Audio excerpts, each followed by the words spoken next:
ايه هو الاي تي سبورت وايه دورك بالظبط في المؤسسه اللي انت شغاله فيها؟ دور الاي تي سبورت في حياتي عموما هو زي ما انت قلت كده من شويه، سبورت دعم من ناحيه ايه؟ من ناحيه كله. بتدعم الموظفين اللي معاك في الشركه، بتدعم التيمات التانية. طب بتعملي ايه بقى؟ ايه دورك مع واحد جديد؟ الشخص الجديد ده هو داخل على كيان جديد تماما. الناس دول موجودين في تيمات، متقسمين بطريقه معينه، منظمين بطريقه معينه، بيبقى لهم ايميلات جوه الشركه. اهلا يا آية. اهلا يا هندسه، اخبارك؟ خير الحمد لله. طيب احنا برنامج او البودكاست بتاع حد شاطر، احنا بنستضيف ناس شطار زي كده بالظبط، يكونوا متميزين في المجال اللي هم شغالين فيه. فانا عارف ان انت متميزه وشاطره في الاي تي سبورت، وانت دي الوظيفه الحاليه اللي انت شغاله فيها. كلميني بقى كده، ايه هو الاي تي سبورت وايه دورك بالظبط في المؤسسه اللي انت شغاله فيها؟ اول حاجه اهلا بيك يا باشمهندس. دور الاي تي سبورت في حياتي عموما هو زي ما انت قلت كده من شويه، سبورت دعم من ناحيه ايه؟ من ناحيه كله. بتدعم الموظفين اللي معاك في الشركه، بتدعم التيمات التانية كامله. يعني هنا الموظفين كل واحد على حده، هنا التيمات كامله.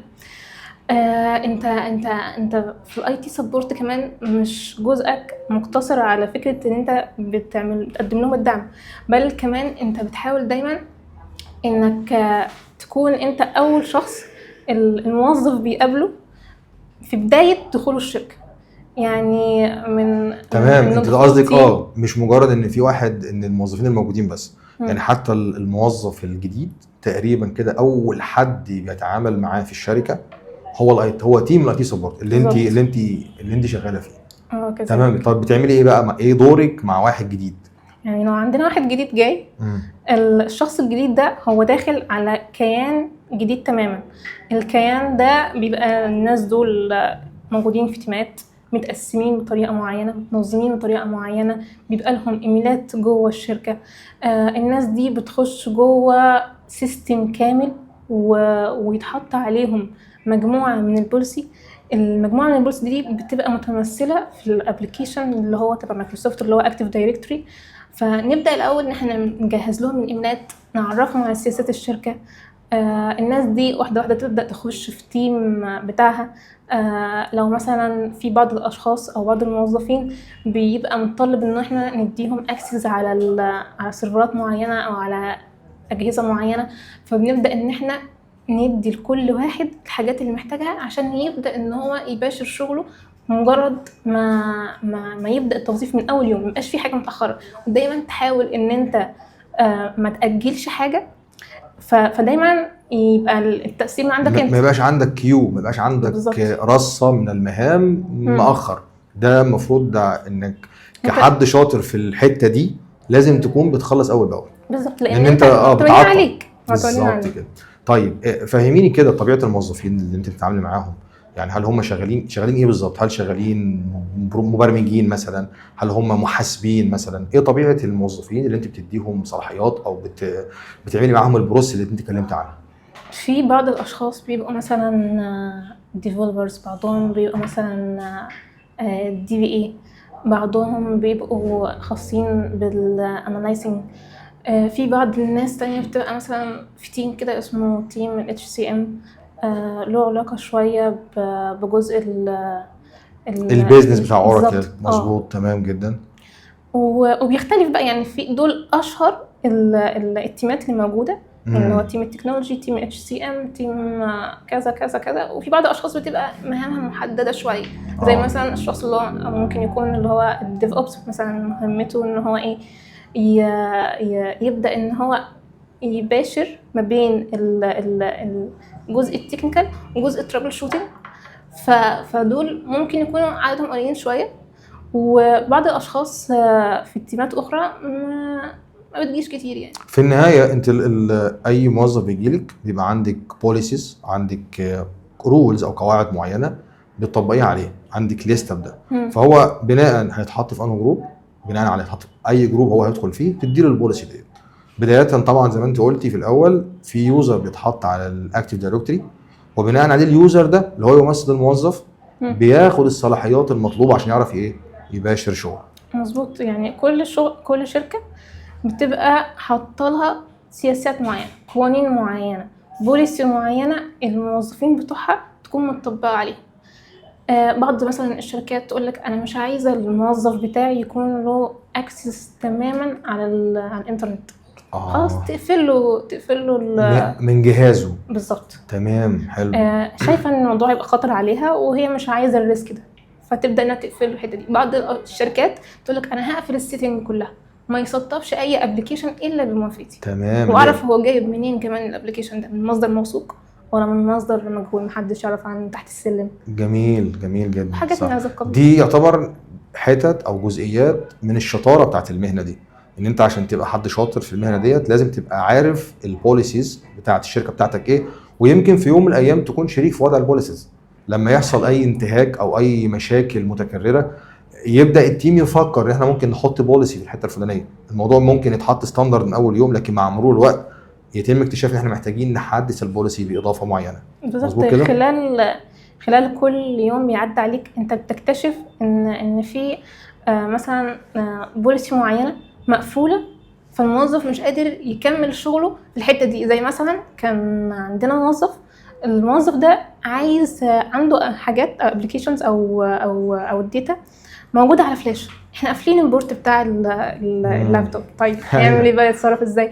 هل هنخرجه عشان يبدا يشوف شغله؟ هو كده بره البوليسي خالص. قافلين له الفلاشه وقافلين له النت برضه، انتم مقفلينها عليه؟ لا، النت مسموح شويه، ولكن مش كل المواقع يقدر يخش عليه. اوكي. في مواقع سامحين بيها ومواقع لا مش مسموح، فمش هيعرف يعمل داونلود ممكن من موقع معين، يعني في صعوبه او شويه. ممكن يكون جايبها من مكان تاني او عامل عليها شغله، مش هيعرف يعمل شغل اول جديد.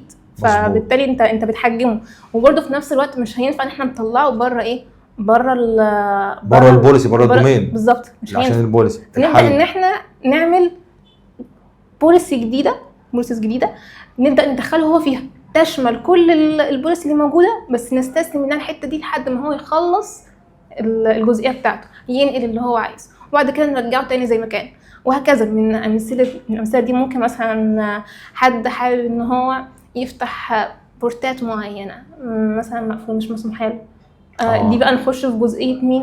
جزئيه الاكسس اللي بياخده الموظف على الحاجات اللي موجوده جوه الشركه.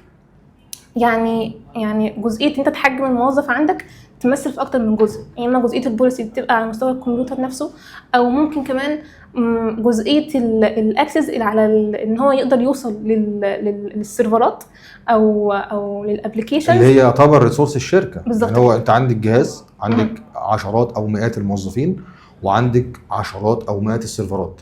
العلاقه بين الجهاز ده اللي هو اليوزر بيدخل عليه والسيرفر ده اللي هم كتير برضو لازم تكون محسوبه. ما ينفعش كل الاجهزه تدخل على كل السيرفرات، وما ينفعش الجهاز الواحد يدخل على السيرفر اللي هو هيدخل عليه من خلال اي بورت. لازم يكون معروف هيدخل من اي بروتوكول بالظبط. ده دوركم انتم في وضع السياسات يكون معروف هو مين اللي هيدخل وهيدخل فين وهيعمل ايه والمده قد ايه. المده كمان انت مظبوط. بتحدد انت مهمتك دي بتخلص في وقت قد ايه. ما انت مش هينفع تسيبها له مفتوح. تمام. وإذا كده انت سايب الدنيا خالص. ما ممكن يكون يخلص شغله صح. وبعدين فجأة الباشمهندس مثلا خلص شغل، في مشكلة حصلت. ما ممكن في وقت من الأوقات المشكلة دي تبقى محصورة على إن وجود الشخص ده ومجموعة تانية. هنعرف ازاي إذا من هو مش هو السبب؟ مين السبب؟ هيتحمل. أو ممكن يقولك أنا خلصت شغل من زمان، انتوا ما طلعتونيش، فبالتالي انت تكون محدد الحاجات دي. احنا بنسميها في بيئات العمل الكبيره مين هيلبسها. يعني المشكله حصلت خلاص، فمين هيلبسها؟ عشان كده وضع السياسات اللي بتحمي الكل، بتحمي الموظف وبتحمي الموظفين زمايله وبتحمي التيم نفسه اللي المفروض يكون شايف شغله. انا بعمل البوليسي دي عشان احمي الجميع، صح كده؟ حقيقي. طيب ايه تاني الادوات اللي عندك اللي ممكن بتقدميها في الدعم الفني؟ يعني حاجه من الحاجات الاساسيه جدا في وجودك في التيم ده هي فكره السبورت الموظفين اللي عندك. يمكن ذكرتها في الاول بشكل بسيط، ولكن في حته ان الموظف لسه داخل الشركه جديد، ولكن في جزء تاني من السبورت بيمثل في حل المشاكل. الناس دي مش دايما بتبقى الدنيا سموزلي معاها. بعض الاشخاص مثلا يقول لك انا الابلكيشن الفلاني باظ، مفيش مساحه عليه كورابتد مثلا. مفيش مساحه على مثلا على الاوتلوك، فابدا احل لي انا مش عارفه افتح الاوتلوك. صحيح، هيرد زي على الايميلات. بالظبط كده. صحيح صح. لو انت ما دخلتش وحليت في اسرع وقت يبدا يتجاب اللوم عليك، انت ما بتحلش ليه هكذا. مثلا مشاكل تانية من نوعيه ان ابلكيشن مش قادر ان هو يسطبه. في مثلا اختيار معين اخترت اختيار التاني فما سطبش مظبوط، تبدا تحل. شخص اخر عنده مشكله ان المايك مثلا بايظ، ما تفهمش مثلا. ايوه حاجات بسيطه كده. صح. فلازم على طول انت تقدم السبورت ليهم السريع. انت يعني اهم حاجه واضح جدا ان الحاجات المميزه لطبيعه شغلانتك عشان تبقى حد شاطر فيها انك تكون سريع جدا في الريسبونس بتاعك، لان رد فعلك لما بيتاخر هو بيأخر موظف ويمكن اكتر عن تأدية مهامه. يعني هنا بيبدا يظهر الفرق ما بين الخبره في البوزيشن ده بالتحديد. انت لو شخص جديد غالبا هتبقى كل الايرورز او كل المشاكل اللي بتظهر لك هي ممكن بعضها يكون لاول مره بيظهر لك اصلا. ده لو انت شخص جديد. طب انت خلاص يعني قعدت سنه سنتين بتبدا نفس الايرورز بتتكرر مع كل الموظفين. صح. فتبدا انت اصلا عارف يقول لك انا عندي مشكله مثلا في الكاميرا، تبدا بقى من تحت بقى انت مشغل الكاميرا، طب انت مش حاطط لزقه على الكاميرا. ايوه ترابل شوتنج السريع بدائيه جدا. صح. ايوه حتى كمان حاجات اللي هي يعني كبيره، مثلا شخص عنده اكسس على سيرفر معين مش قادر ان هو يوصل، انت كاتب البورت مظبوط. بعض الموظفين فعلا بيبقوا ما عندهمش البيزكس في ان هم ترابل شوتنج بنفسهم، يعملوا ترابل شوتنج بنفسهم اصلا من الاول، يكتشفوا مشاكل زي ما انت قلت كده. هو اصلا قافل الكاميرا، هو اصلا مش مشغل الكاميرا، يعني حاجه بسيطه جدا بس هو بالنسبه له دي حاجه كبيره، عقبه تمنعه من ممكن تبقى تايهه عن باله. يعني ممكن يكون اصلا عارف بس تايهه عن باله. صح. مين اللي بياخد باله؟ هو انت. صح. لان انت كايتي سبورت. ليه؟ لان انت اوريدي المشكله دي قابلتك مع اكتر من شخص وبتقابلك لفيت حواليك وبتقابلك بشكل مستمر. يعني انت ممكن تكون مع فلان النهارده بعد بكره مع فلان تاني، تبقى عرفت كل الاحتمالات بقى. بالظبط. فانت الوحيد اللي بيقابلك المشاكل المتنوعه دي، لان انت عندك 200 300 موظف 200 300 جهاز، فخلاص كده انت عارف ان المشاكل دي هي دي غالبا ده بيكون الحل. ده حقيقي. طيب ايه تاني ادوات عندكم؟ هل عندكم ادوات تخص مثلا الكشف عن نوعيه الملفات اللي على اجهزه الموظفين مثلا؟ هل ليكي دور مثلا في الباك اب بتاع المؤسسه؟ كلميني عن الجزئيه ديت. بالنسبه للجزئيه الاولانيه وهي الكشف عن نوعيه الملفات اللي موجوده، ففي بعض الفايلات او بعض الملفات اللي ممكن الموظف ينزلها ويسطبها او يعملها داونلود من اي موقع، وتبقى الملفات دي اصلا من فيروس او فيها حاجه معينه. بالظبط. يبدا كل الاليرتس دي تبدا تظهر لنا في داشبورد كده. نبدا ان احنا نشوف الموظف ده ايه الخطر اللي عنده موجوده في المسار الفلاني. نبدا احنا نخش معاه، نبدا نستفسر انت نزلت منين، انت الموقع ده موثوق فيه، طب ابدا هاتهولي، طب المسار ده انت عملت الكلام ده امتى. طبعا الكلام ده بيبقى ظاهر قدامي. صح. انا ببقى عارفه اوريدي، بس من ناحيه اللي هو ايه بنبدا نعرف بنعرف الهيستوري من بدايه للنهايه عشان نبدا ناخد الاكشن. وبعض الحاجات بتبقى مثلا يعني ممكن نعديها، اللي هو مثلا حد مثلا عارف الابلكيشن اللي هو بيجيب لك الاي بيهات الرينج الايبات المتاحه عندك اللي تديه لجهاز معين او سيرفر معين. ده عادي، ده ابلكيشن عادي اصلا موثوق فيه مثلا. بس ممكن الانتي فيروس او الابلكيشن الخاص بالحمايه يعتبروا برنامج ضار. ده اليرت بالنسبه لي، يمسكوا بالظبط. في بعض الحاجات ما ينفعش احنا نعديها نهائيا. فاحنا على اساس الاليرت وعلى اساس انت بتستخدمه في ايه نبدا ان احنا نحدد الاكشن اللي هيتحط للموظف ده. انت في النهايه لازم تبقى متاكد من نوعيه الملفات اللي موجوده على الديسكات عند الموظفين او البرامج اللي بتتسطب على الاجهزه ديت. لازم تتاكد انها غير ضاره، سواء ملفات يعني من مواقع غير موثوق فيها او برامج متسطبه برضه بنفس الطريقه. ممكن تكون برامج موثوقه بالمناسبه بس معمول لها زي حاجه زي اسمها كراكنج او كده، انها برضه تكون فيها ضرر من جوه. ما بياخدش باله، ما حدش بيكتشف غير لما ينزل ويتسطب يبدا ينتشر عندما تحدث الكارثه. ده حقيقي. والمشكله طبعا في بيئه عمل انتربرايز كبيره، الخطر ان الملف ده يكون من النوع اللي بينتشر في الشبكه.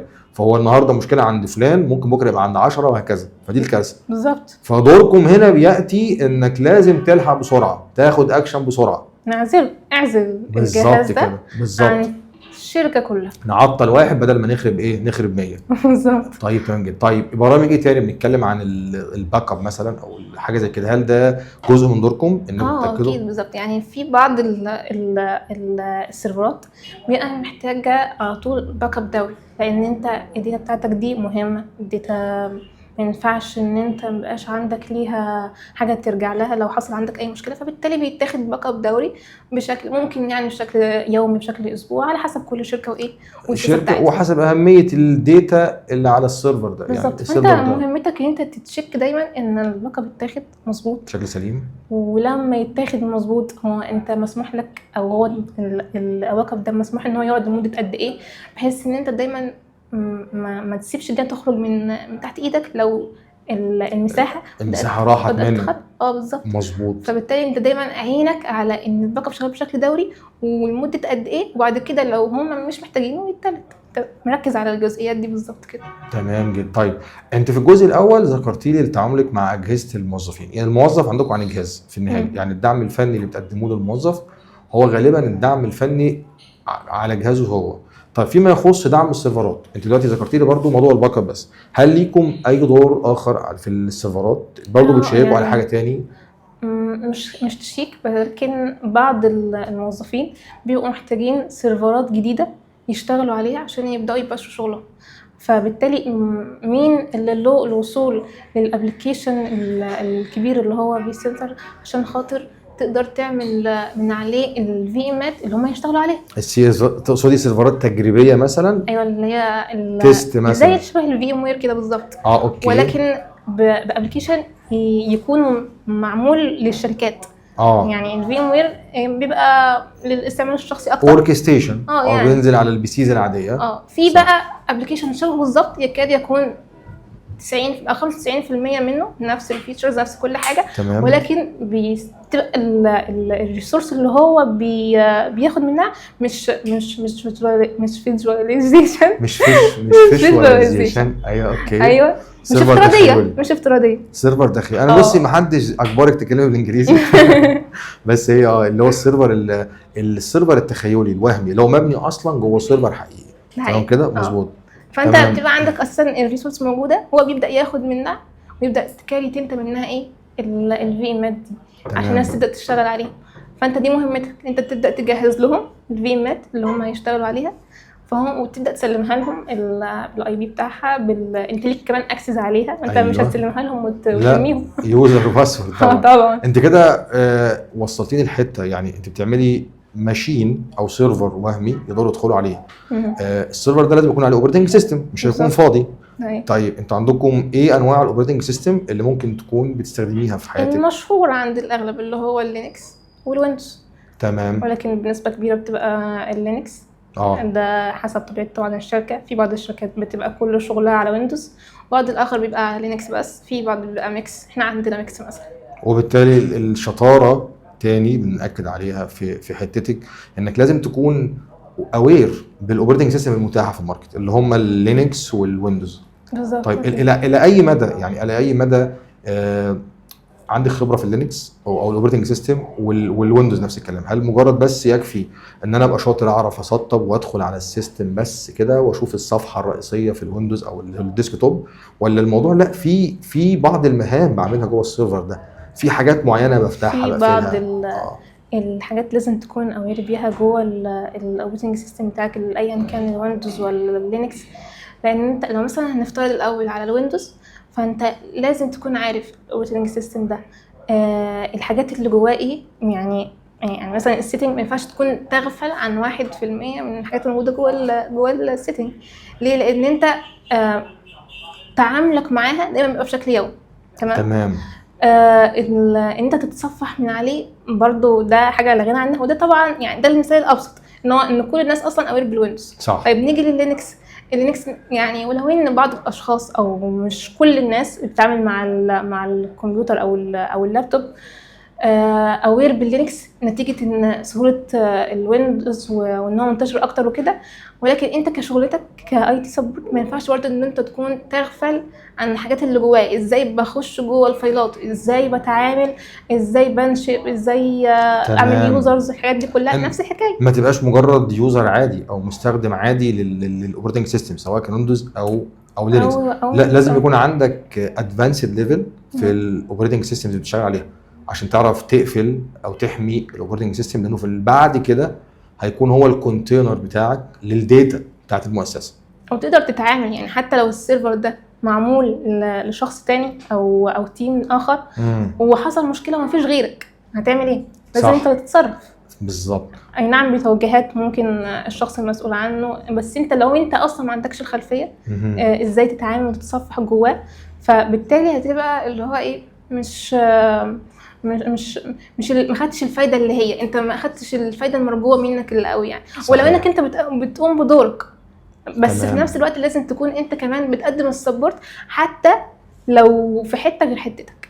طيب انت كحد شاطر في حته الاي تي سبورت، بتحبي تشتغلي في بيئه عمل زمايلك فيها شطار ولا مديرك شاطر، ولا تحبي الدنيا كلها تبقى شاطره في شاطره كده مع بعضها؟ والله الاثنين يعني. انت لو اخترت مثلا ان التيم بتاعك يبقى شاطر، زمايلي شطار، وممكن لو المدير ممكن يكون يغفل عنكم شويه، مش هقول ان المدير ما هو شاطر، ولكن اصلا مش هيوصل ليفل المدير الا اذا كان شاطر. تمام.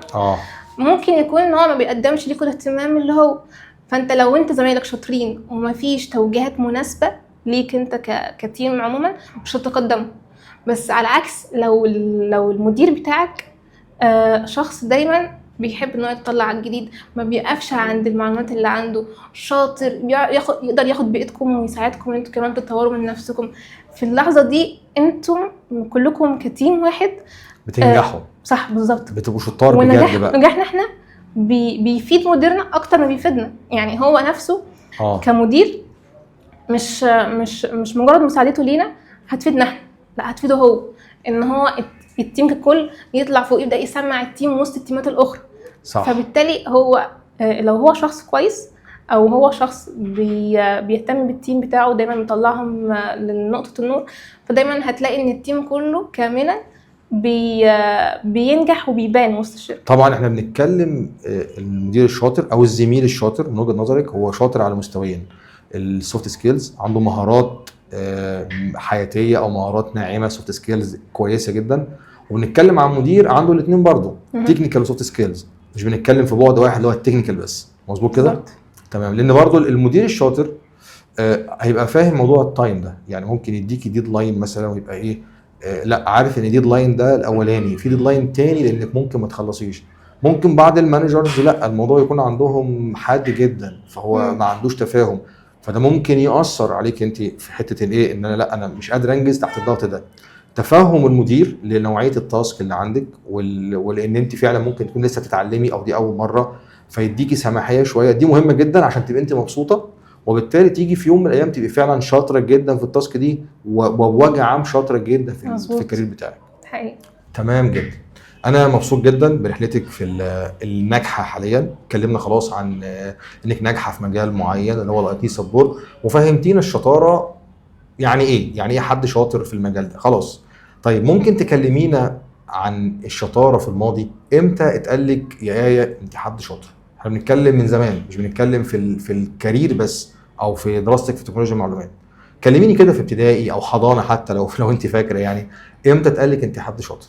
هي بدايتي في عالم الاي تي ما كانتش من اول ما بدات ان انا اذاكر الكورسات او التراكات اللي هي مؤخرا دي اللي خلتني اخش مثلا الشغل، كانت بدايتي من زمان شويه، يعني نيجي كده في مرحله نهايه الابتدائي وبدايه الاعدادي والثانوي كمان. حبي للمجال ده خلاني دايما اكون مميزه وسط الناس اللي حواليا. مثلا يعني دايما تلاقيني كنت بحب الجيمز اكتر. كان بابا جايب لنا كده كمبيوتر، كنت دايما احب العب عليه جيمز وحاجات من دي. طب ليه ما جابش اتاري او بلاي ستيشن؟ كان عندنا، بس كان عندنا صغيره قوي. كان عندك الاثنين؟ بس كنت بحب اكتر بتحبي الجيمز اللي على الكمبيوتر. تمام جدا. فكنت بحب الجيمز قوي في مرحله اللي هي نهايه الابتدائي. فبعد كده في الاعدادي بقى بدات بقى اللي هو ايه، نطور شويه. في برنامج وورد كده بنكتب عليه، وبقيت اكتب بقى. اجرب في برنامج اللي هو الرسام، بنقعد نرسم ولون. بتستخدم الكمبيوتر استخدام طبيعي متطور غير شوية. ان هو متطور، غير ان هو الفرجه على الافلام او الجيمز. لا انا بعمل حاجه عليه مفيده، حاجه مفيده بالظبط. ممتاز. فبدا اللي هو ايه، في ابلكيشن ده، انا الابلكيشن ده هموت وانزله، طب ما ننزله ونسطبه ونشتغل عليه شويه. فبدات ريحه اللي هو ايه، ده الجهاز ده طلع جميل قوي، ده عليه حاجات حلوه قوي.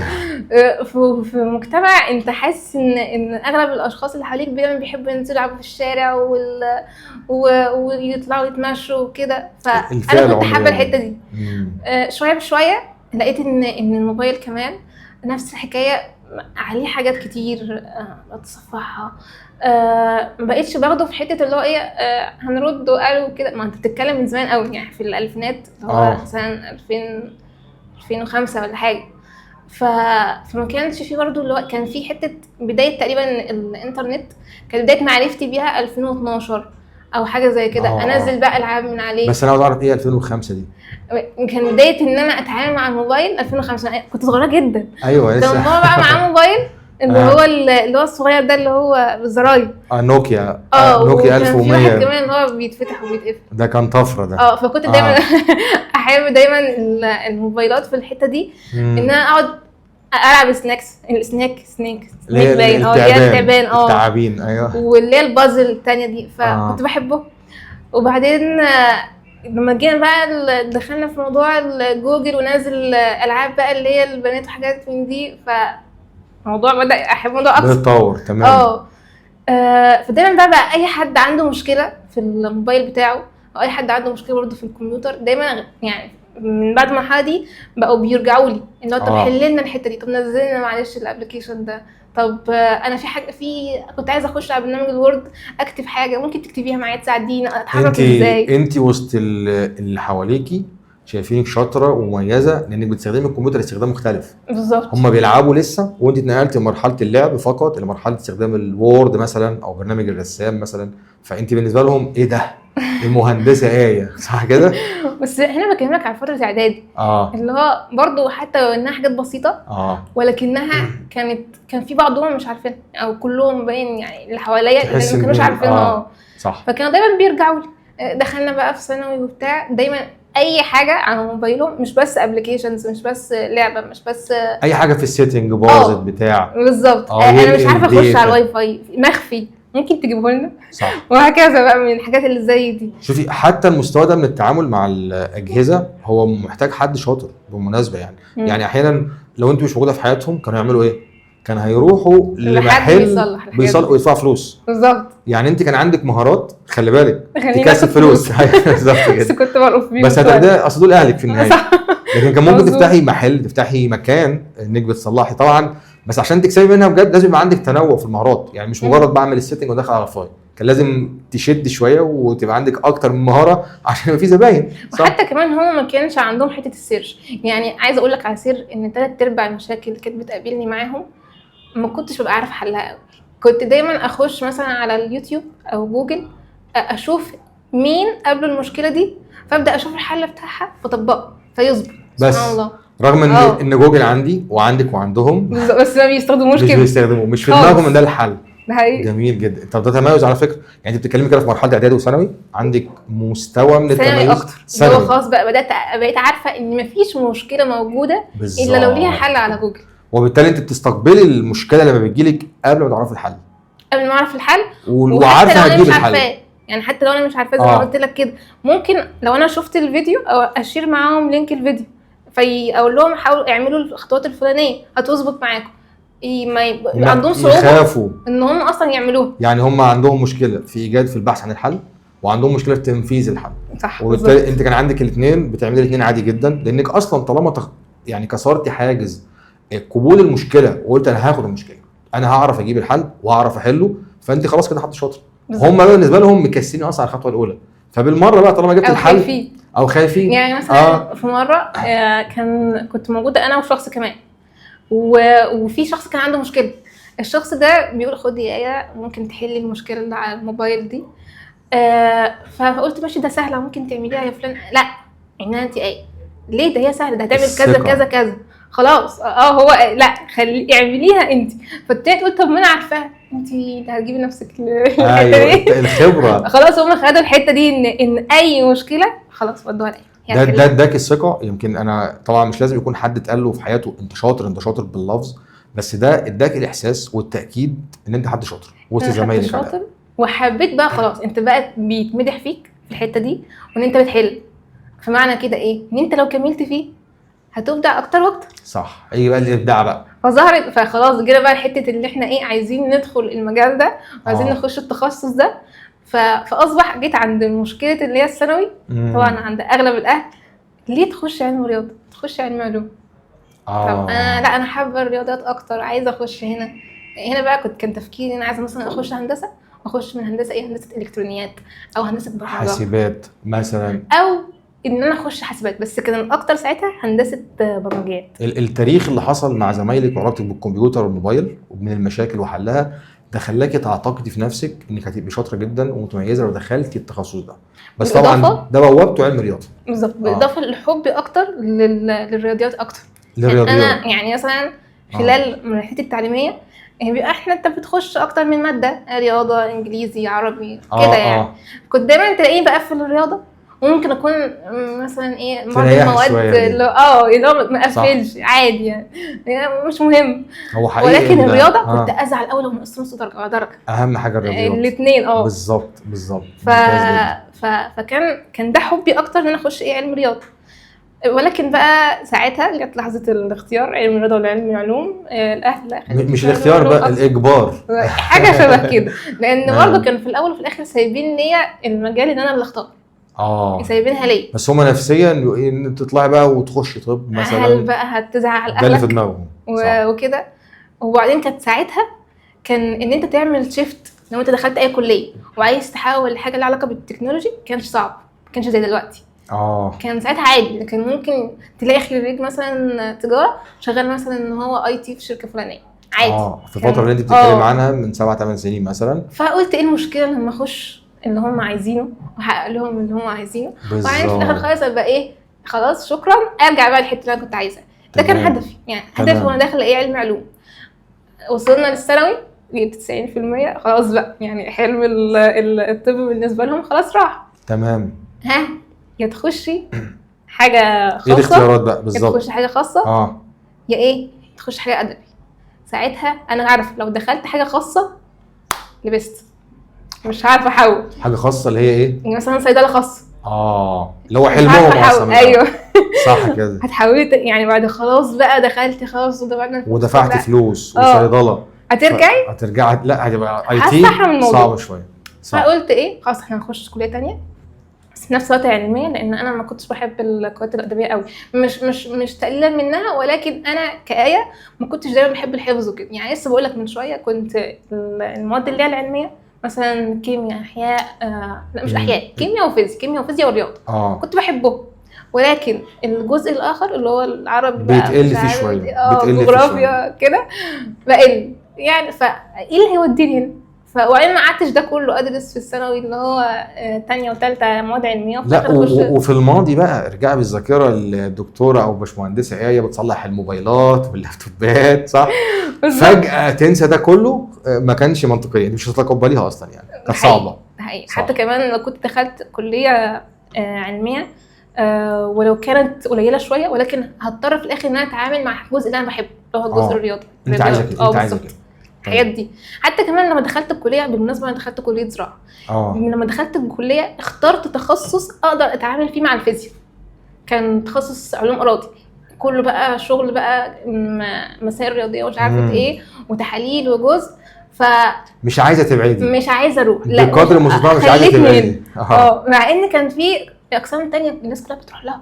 يعني ده معروف ان القسم الفلاني كله اول ما بيخش اول كليه احنا هنخش وظائف، قسم. لانه ممكن يكون عشان وظائف. اصل هو الناس اللي داخلين زراعه بالظبط. عن حب مثلا ممكن يكونوا بيشوفوا الفرص اللي موجوده في هيطلعوا السوق. منه بقى مهندسين جوده ويشتغلوا في بالظبط. مصانع وكده، ده كان حلمهم. صح. انا شايفه ان الحته دي مش حتتي. طب دخلوني في اي حته على الاقل احبها. انا اصلا داخل كليه عشان اخلص ال4 سنين وارجع للحلم بتاعي. ايوه. فعديني في حته انا بحبها عشان يعني في الاخر ايه؟ بريك طويل قوي صح. يعني ده حقيقي. في حد ياخد بريك 4 سنين يذاكر حاجه هو مش حاببها قوي علشان بعد كده يرجع لحلمه. ما هو الفكره في ايه؟ ان انا ساعتها بقى ايه، ما قلتش ان انا هذاكر حاجه انا مش بحبها. دخلت قسم اقدر على الاقل ان انا اتقبله، بحيث ان انا لما اخلص ابدا ان انا ارجع ايه من غير اي مشاكل. وده اللي حصل بالفعل. يعني مجرد ما انا خلصت، يعني قبل نهايه امتحانات اخر سنه بقى وخلاص وهنتخرج، قبل الامتحانات على طول كنت باخد كورس سوفت سكيلز مع واحده كويسه جدا هايله جدا في السوفت سكيلز اسمها سلوى أبو زيد. معروفه طبعا. شخص جامد جدا جامد جدا بجد. في نهايه السيشنز بتاعتنا خلاص واخر اخر وقت واخر دقيقتين قالت لنا معلومه مهمه. المعلومه دي ايه بقى؟ في كورس هيفتح قريب، الكورس ده خاص بالداتابيز ادمنستريشن. هيقدمه مين؟ توقعي. احمد نجيب. بالظبط كده. تمام. كانت هنا لحظه معرفتي اصلا بجزئيه الداتابيز. انا عارفه ان في الداتا وكده، بس الداتا بتتخزن ازاي جوه، ازاي بيتم ادارتها جوه المكان اللي بتتخزن فيه ده. كانت ساعتها بدايه السيرش عن التراك ده او عن الجزئيه دي. طب الاول الكورس، يعني خلينا احكي لك الحته دي ممكن تكون كانت غايبه عنك لانها في الكواليس. الكورس كان عنوانه كورس اداره قواعد البيانات اوراكل. هو كان عنوانه كده. والاستعانه بحد زي باشمهندسه سلوى أبو زيد او دكتور سلوى أبو زيد كان لان هي ليها تاثير على الشباب في مرحله الجامعه وما بعد الجامعه في تعليمهم السوفت سكيلز. ليها سيشنز كتيره جدا وليها محاضرات مشهوره وليها اسهام كبير جدا في الموضوع ده. فانا استعنت بيها لان انا كنت عايز ادي الكورس فري. يعني كنت عايز اعمل ايه؟ عاوز اعمل كونتريبيوشن للناس في المرحله دي اللي هم الخريجين الجداد بالذات. فاستعنت بيها لان انا عارف ان غالبا الشباب اللي بيسمعوها واللي بيتابعوها هم شباب بيحققوا شرط مهم جدا عندي علشان المرحله اللي بعد كده، ان هم جادين عاوزين يبقوا حاجه، عايزين يتعلموا. بالظبط. في شباب كويسين جدا اكيد مش قاعدين مع سلوى أبو زيد بس اللي قاعدين بنسبه كبيره هم حققوا الشرط الاولاني ده. فانا استعنت بيها قلت لها اتفضلي اللينك دوت انشري في المحيط بتاعك لعل وعسى يوصل لحد مهتم بدراسه دراسه قواعد البيانات. ساعتها وساعتها قالت لي انت، انا فاكر ده، يعني تستهدف خريجين حاسب آلي ولا لا؟ قلت لها بصي يا دكتوره، اللي اصلا واصل ليكي وبيسمع معاكي حتى لو مش حاسب آلي بس عنده رغبه يتعلم المجال خليه يجي. انا مستعد للتشالنج ده، انا مستعد للتحدي ده. فقلت لها مش هنحط شرط، يعني مش هحطش، بالعكس انا اتمنى يبقى حاسب آلي عشان يريحني، لكن لو جالي حتى حد مختلف مش حاسب آلي يا اهلا يا اهلا. وعملت الاعلان فعلا. وساعتها انا عملت الموضوع على فترتين. صح. على مظبوط. يعني عملت الموضوع، قلت انا هعمل دفعتين، دفعه للخريجين حقيقيين لان انا كنت عملت الكلام ده في فبراير تقريبا. قلت في شهر مايو دفعه للناس اللي خلصت وقاعدين في البيت مستنيين، فانا بقدم لهم فرصه، وفرصه للطلبه اللي لسه في المرحله اللي هي سنه رابعه دلوقتي ان هم ممكن ياخدوا معايا في شهر 8 اغسطس اللي هو انا بقى، اللي هو انت بقى. بالظبط. طبعا ساعتها كنت الناس بستقبلهم وما اعرفش مين رايح فين ساعتها يعني. اكيد. فده الجزء الخفي عنك. انا ليه استعنت بسلوى أبو زيد؟ صح. وكان هدفي ايه؟ ان انا اتخطى مرحله مهمه. انا عايز ناس جد، تصفية الناس. بالظبط كده. بدل ما انا ادور واعمل اعلان عادي هنا وهنا ويجي لي عشرات الناس اللي هيجربوا معايا وهضيع وقتي، انا كنت عايز اوصل للشريحه اللي تمثل آية وتمثل مصطفى وتمثل فلان وفلان وفلان. وقد كان. كملي لي بقى، انت سمعت الخبر دوت وسمعت اللينك دوت وانت كنت لسه في سنه رابعه في اخر ترم. اخر امتحان فاضل لي على الامتحانات شهر خالص واقعد بقى. فهنا كانت مرحله اللي هو ايه، استغلال الفرص. هل اخدها دلوقتي؟ وهنا برضو جت لحظه القرار، اخدها في شهر 5 انا بقى خلاص يعني هموت وارجع. بس في نفس الوقت انا عندي امتحانات. طب خلاص. أيوة. طب نركز نخلص الامتحانات وننهي القصه دي ونبدا بقى ايه شهر 8 على بدايه جديده، حياه جديده، كل حاجه جديده. تمام. حتى كمان قبل شهر 8 كان في مرحله اللي هو الاول كده قبل الكورس نفسه تجهيزات شهر تجهيزات. 7. انت حاجات لو مثلا غايبه عنك تبدا تذاكرها من الاول، برامج الاوفيس، الدوس. اي نعم كنت عارفاها وعلى علم بيها وخلفيه وكده، ولكن برضو اللي هو ايه من ناحيه اللي هو اثبات حضور. انا عارفه الهدف كان ايه؟ كان الهدف فلتره برضه اصلا. يعني مش هدف تعليم بس. انا اصل الوورد والباوربوينت والحاجات ديت مش قضيه اتعلمها في يومين 3 بالظبط، لكن كنت بعمل لك شهر مده طويله واديك فيها تاسكات كتيره جدا انت شايفها تافهه يعني ممكن تكون عارفها، بس انا عاوز اتاكد انك هتتقبل اللي جاي بعد كده. اصل اللي جاي بعد كده هيبقى صعب عليك، فانا عاوزك تصبر وانا عايزك تبقى حد شاطر زي ما اتفقنا. فكنت عامل الشهر ده للفلتره، فالناس تقول لي انا زهقت فبيقع لوحده. عارفه انت اوراق الخريف، الناس عماله تتساقط واحد ورا الثاني وانا مبسوط. انا عاوز اتعامل مع ان شاء الله يعني كان عدد كبير جدا على فكره، يعني بالعشرات يمكن معدي ال100 ساعتها. عايز اوصل ل 20 30 واحد اقدر اديهم بقى المعلومه اللي عايز اديها لهم، يستحقوا ده، مش يقعوا مني في النص بعد كده. فكان هدف المرحله دي تعليم بسيط وورد وبرامج اوفيس، بس في الاصل هو الهدف ان انا عاوز ايه؟ افلتر الناس. بالظبط كده. تمام. فخلصنا الفتره دي ولا الشهر ده لحد ما وصلنا لمرحله اللي هي ايه بدايه الكورس. عدى اول يومين 3 طبعا بقى انترو عن الموضوع نظري، كلام جميل حلو، يدينا في اخر كل مثلا سيشن تقول لنا على حاجه روح سيرش عنها وتعالوا. انا مستمتع يعني الموضوع كويس. بعدها دخلنا في تاني اسبوع لقيت الموضوع بدا يدخل في العمل شويه. اتضح اصلا ان احنا قبل ما نخش في الكورس بتاعنا اللي هو داتابيز ادمنستريشن ان احنا المفروض نكون على خلفيه كويسه جدا بايه؟ كورسين كمان اللي هما لينكس والسيكول. فهنا اصبح كان اصلا في اللحظه دي كان في معايا ناس عندهم خلفيه وكويسين وشاطرين في الكورسين دول هما لينكس والسيكول. احنا عارفين مش خريج كمبيوتر ساينس، وفي نفس الوقت اسمع عنهم ولكن ما درستهمش او خلفيتي عنهم مش احسن حاجه. فاصبح ان الكورس بالنسبه لي اتقسم ل3 كورسات مع بعضهم، وانا المفروض اكون كويسه في ال3 بالتوازي. مظبوط كده. يعني هو الكورس كان ليه ميعاد سيشن معينه اللي انا بنشرح فيها الحته بتاعت الداتابيز ادمنستريشن، وكنت مديكم فرصه بكورسات مسجله، وكنت برضه بتكلم معاكم على الواتساب يعني ساعتها بتواصل كده. الكورس ده اسمعوه من فلان الفلاني والكورس ده اسمعوه من فلان الفلاني. يعني انا حتى افتكر ساعتها احنا اخترنا كورس اللينكس عبير حسني لحد شاطر جدا، عبير حسني، بنشكرها لان هي فضل الكورس بتاعها دوت وصل لالاف المتدربين اللي عايزين يتعلموا لينكس. وهنا برضو جت نفس الفكره، انا ليه ما ادربش بنفسي وليه اعيد العجله من الاول؟ في بالفعل حد عمل الكونتريبيوشن ده والكونتريبيوشن فري وهو حاطه على الانترنت، ليه ما استخدموش في تطوير الاخرين؟ خصوصا ان هو اثبت فعاليته مع وسهل جدا، وشوف التعليقات عليه، يعني هو سهل جدا، ليه ما استخدموش؟ فبالتالي اللي مش هيقدر برضه يسمع المحاضرات ديت وينفذ التاسكات اللي كانت عبير بتقولها فيها هو لا يستحق انه يبقى دي داتابيز ادمنستريشن.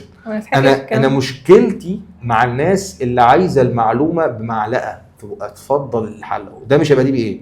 ده اصلا مش هيبقى شاطر في اي حاجه مبدئيا يعني. لكن انا بتكلم عن حتتي ساعتها اللي بتكلم فيها، عشان تبقى شاطر لازم تكون هارد ووركينج وتكون بتذاكر عشرات الساعات ورا بعضها بدون ملل وبدون كلل، لان انت حلمك كبير، مش مجرد انك عايز بس تاخد الكورس ابو ساعتين و3 خلاص على كده.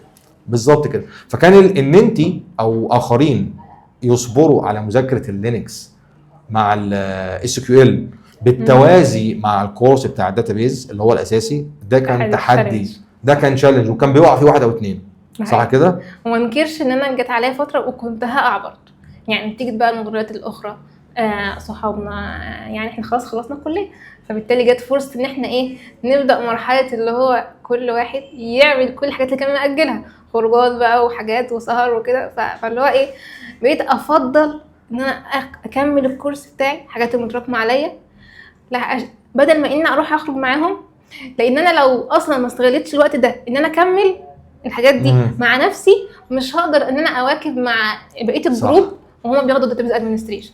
فانا اساسا بذاكر في وقت هم بيذاكروا وفي نفس الوقت بذاكر الضعف، يعني هم زمايلي بيذاكروا داتابيز ادمنستريشن وانا كذلك بذاكر معاهم، وفي نفس الوقت بقوي نفسي في مين؟ في اللينكس والسيكو، لان انا لو ما كنتش كويس قوي فيهم ممكن الموضوع يكون صعب عليا شويه في التعامل، خصوصا ان ساعتها ان الداتابيز ادمنستريشن الداتابيز نفسها كانت بتتسطب على لينكس. فانا لو انا ما كنتش عارفه اتعامل معاه بطريقه كويسه، كنت هلاقي صعوبه في ان انا اصلا اتعلم. الداتابيز نفسها بقى ما هي هو- اللينكس كان اساس، وانا اخترت اللينكس لان هو بيواكب الحياه العمليه. صح. وانتوا عرفتوا بعد كده مظبوط. ان السيرفرات الحقيقيه عند العملاء الحقيقيين هي لينكس. الويندوز قليل جدا استخدامه. مظبوط. بنتكلم طبعا الويندوز ده حاجه محترمه جدا، وحتى الويندوز سيرفر جامد جدا، لكن انا بتكلم على على الداتابيز. اوراكل هي بتفضل انها تنزل على ايه؟ على لينكس. بالظبط. عشان كده انا كنت مهتم اديكوا احسن حاجه اللي هي شغاله في الماركت. بمناسبه موضوع شهر اغسطس ده، الناس كانت لسه مخلصه امتحانات والنتيجه ظهرت، كان في بعض الشباب بيقولوا لي يا باشمهندس ما تاجل الكورس لسبتمبر نكون خدنا بريك. خدنا بريك من ايه؟ من مذاكرته. يعني انت عايز ناجل حلمك، المفروض ان لو ده حلمك يعني شهر عشان انت تنام، يعني تنام حرفيا. الناس تطلب يوم يومين، ده المنطق. مظبوط. لكن عايز تنام شهر، هو عاوز يخرج وينبسط ويصيف، انا فاهم ده كله، يروح بقى الساحل ولا يروح مرسى مطروح ولا ابو قير مثلا، هو عاوز يلف. بس مش ده الصح يا حبيبي. انا عايزك تشتغل، انا بقدم لك فرصه، بعدها السي في بتاعك هيبقى جاهز. تخيل انت شاب مخلص في شهر 6 خدت الشهاده، شهر 7 كان شهر التجهيز، شهر 8 انت خدت كورس، لان ساعتها كان الموضوع مضغوط بالمناسبه. انا فاكره ده. في شهر سبتمبر انت بتقدم السي في بتاعك، فين ده موجود في الدنيا؟ المفروض دي فرصه، صح كده؟ المفروض يعني انت لا اللي عاوز يأجل بتجري عليه. بالظبط. فاللي انت قلتيه ده من الحاجات اللي عجبتني، يعني كنموذج من آية او غير آية، انه لا انا اجل خروجاتي ومصيفي واجازتي لان انا في حلم بجري وراه. وخصوصا ان انت عندك تاريخ انا ما كنتش اعرفه. انت اصلا كنت بتحلمي بالموضوع دوت من قبل ما تدخلي الكليه، اللي هي يعتبر كانت بالنسبه لك فتره زمنيه اجازه من حلمك اساسا، يعتبر اجازه من حلمك. فيبقى حرام قوي لو انت استسلمتي لفكره انا خلصت دراسه اروح بقى صيف ابو قير او مرسى مطروح او اي حته، وبعدين ابقى اشوف بقى فرصه، واحمد نجيب مش هيكون فاضي لك ساعتها، صح كده؟ استني بقى المنح اللي بتيجي هنا او هنا وبتقدمي فيها. وده اللي حصل على فكره مع ناس كتيره جدا الفتره دي، اتكلموني بعدها بسنه وسنتين بالمناسبه، ان هو ما جاش الفرصه ديت وفضل مقدم في بعض الاماكن اللي فيها فلتره بشكل منظم اكتر، وما جاتلوش الفرصه وقعد سنه ورا سنه مستني الفرصه بالشكل ده. وطبعا يعني هنعمل ايه في الناس دي؟ حتى كمان افتكر في بعض الاوقات دي كنا في الصيف فعلا، لما كان بتيجي علينا اوقات واضطر ان احنا نسافر، كنت باخد لابتوبي معايا، حاجتي معايا، عادي قاعدين على البحر ونكمل الكورس بتاعي. شاطره ايه بالظبط. تمام. فيعني كانت اللحظه دي فعلا زي ما قلت لك من شويه، كانت هي التشالنج، هل هكمل، هل هدني مكمله في نفس الحته وما ضعفش لكميه الحاجات اللي حواليا دي، مغريات ومشتتات وكده وتمام. بالظبط. يعني شويه بشويه لقيت ان الكورس بتاع عبير حسني او كورس لينكس اصبح بدل ما كان يمثل عبء عليا بقيت استمتع بيه بسماعه. اللينكس ممتع بصراحه، وعبير عاملاه حلو بصراحه. ده حقيقي، صح كده؟ يعني عاملاه بطريقه تخليك اللي هو ايه، انت لو مشيت وراها هتحبه اكتر من بحقيقة والله اضعاف الاضعاف. طيب خلصنا رحله الداتابيز ادمنستريشن، الكورس اللي انت اخدتيه، وبعدين في فتره كده كنا بنقول فيها لكل الناس ان دي فتره مش بريك، تجهيز السي في، ادفانسد توبكس هتذاكرها مع نفسك، مواضيع متقدمه، وترجع لي لو انت عندك مشكله. تمام. كانت في اللحظه دي فعلا بدانا ان احنا نحط كل المهارات بتاعتنا في السي في، وبدانا ان احنا نعدهم بقى كده. وبعدين في نفس اللحظه كانت بدايه، افتكر قوي كانت بدايه الباتش الثالث من نفس الكورس. وكان الفرق بقى في الباتش ده ان انت كنت عامله مع مستوى اكبر شويه، بحيث ان هو يبدا ياخد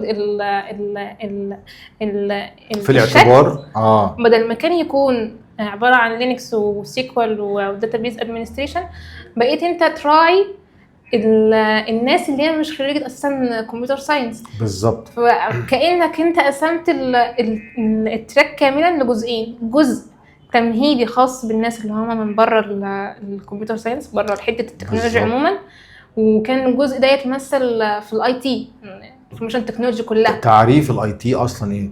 بصي التجربتين اللي قبليكم او اللي قبل التجربه الثالثه اللي هي الباتش الاول والثاني، انا اول باتش خالص كان كله خريجين كمبيوتر ساينس، فما كانش عندهم مشكله. الباتش الثاني اللي هو كان فيه انت وانت طبعا خريجه زراعه، وكان فيه يمكن اكتر من حد تاني يعني تخصصات تانية. كنا كلنا فعلا علوم وزراعه، فاكره الموضوع ده، كنا كلنا تبع الكورس مع سلوى ابو زيد. تمام جدا. بس برضو كان في كمبيوتر ساينس برضو موجودين. كان في نسبه موجوده يعني، بالظبط كنا كده. متشكلين، ولكن كان معايا ناس معايا من زراعه صحابي اساسا. اللي خلاني اغير توجهي شويه او احسنه بمعنى اصح، هو ان انا بدل ما اجيب او بدل ما اركز مع الشباب اللي هم خريجين كمبيوتر ساينس بس، لا انا ليه ما اخليش الموضوع عام حتى للشباب اللي هم عايزين يبقوا حاجه كويسه في التكنولوجي. وطبعا الحاجه اللي انا ساعتها شغال فيها اللي هي داتابيز، اداره قواعد البيانات، ليه ما ادهمش الفرصه ان هم يبقوا حد شاطر وحد كويس في الموضوع ده؟ بس ده هيتطلب مني مجهود زياده، وهو ان انا اغير المحتوى الاول كان بيناسب الناس اللي عارفين بعض الاساسيات، كان لازم بقى احشر بمعنى مباشر او اعيد ترتيب المنهج بتاعي، بدل ما هو بيبدا من اس كيو ال واللينكس وما داتابيز، لا لازم احط بعض الاساسيات اللي تخص الشبكات والسكيورتي والهاردوير ومفاهيم تكنولوجيا المعلومات. اخدت في الرحله دي فتره وناقشت فيها بعض المتخصصين بالمناسبه، قلت لهم ايه رايكم في الفكره؟ ففي ناس كانت بتثني على الموضوع ورشحوا لي حاجات لحد ما وصلت للترتيب ده، اللي هو الترتيب الانفورميشن تكنولوجي فاندامنتال، اساسيات تكنولوجيا المعلومات، وبعدين الهاردوير، مفاهيم الهاردوير، وبعدين مفاهيم الشبكات، وبعدين السكيورتي، ثم الكورس الاصلي اللي هو اللينكس والسيكوال والداتابيز بعد كده. الخريطه دي تضمن ان انت حتى لو مش خريج حاسب آلي بس غاوي هتوصل لداتابيز، هتبقى زيك زيهم الى حد كبير. طبعا الموضوع ممكن يكون فيه شويه عقبات وصعوبه، لكن ما كانش زي الاول. ما ينفعش يجي لي حد من تجاره او زراعه يعاني المعاناه اللي كان بيعانيها قبل كده. هو كان تقريبا التوليفه دي من الكورسات كانت صحيح انت هتكون تخلصها مش عارف كل الشخص اللي دخل ال4 سنين بتاعت الكمبيوتر ساينس مش عندك نفس الخبره بالظبط، مش نفس كل المحتوى، ولكن انت بالزبط. معاك اللي يكفيك واللي يأهلك كالتخصص اللي هو في النهايه اللي هو الادمنستريشن. فانا صراحه يعني من وجهه نظري كنت شايفه ان هو يعني التوليفه مع بعضها فوق الممتاز، توليفه ممتازه ده حقيقي. كان ساعتها بقى زي ما قلنا ده كان بدايه الباتش الثالث بالشكل الجديد ده، وكان ساعتها زمايلي في منهم خلاص التكاسل وقعد، وفي منهم بدأ يقدم بس برضه ما كانش الخبرة اللي عنده كفاية قوي، يعني كان بيقدم از جونيور صحيح.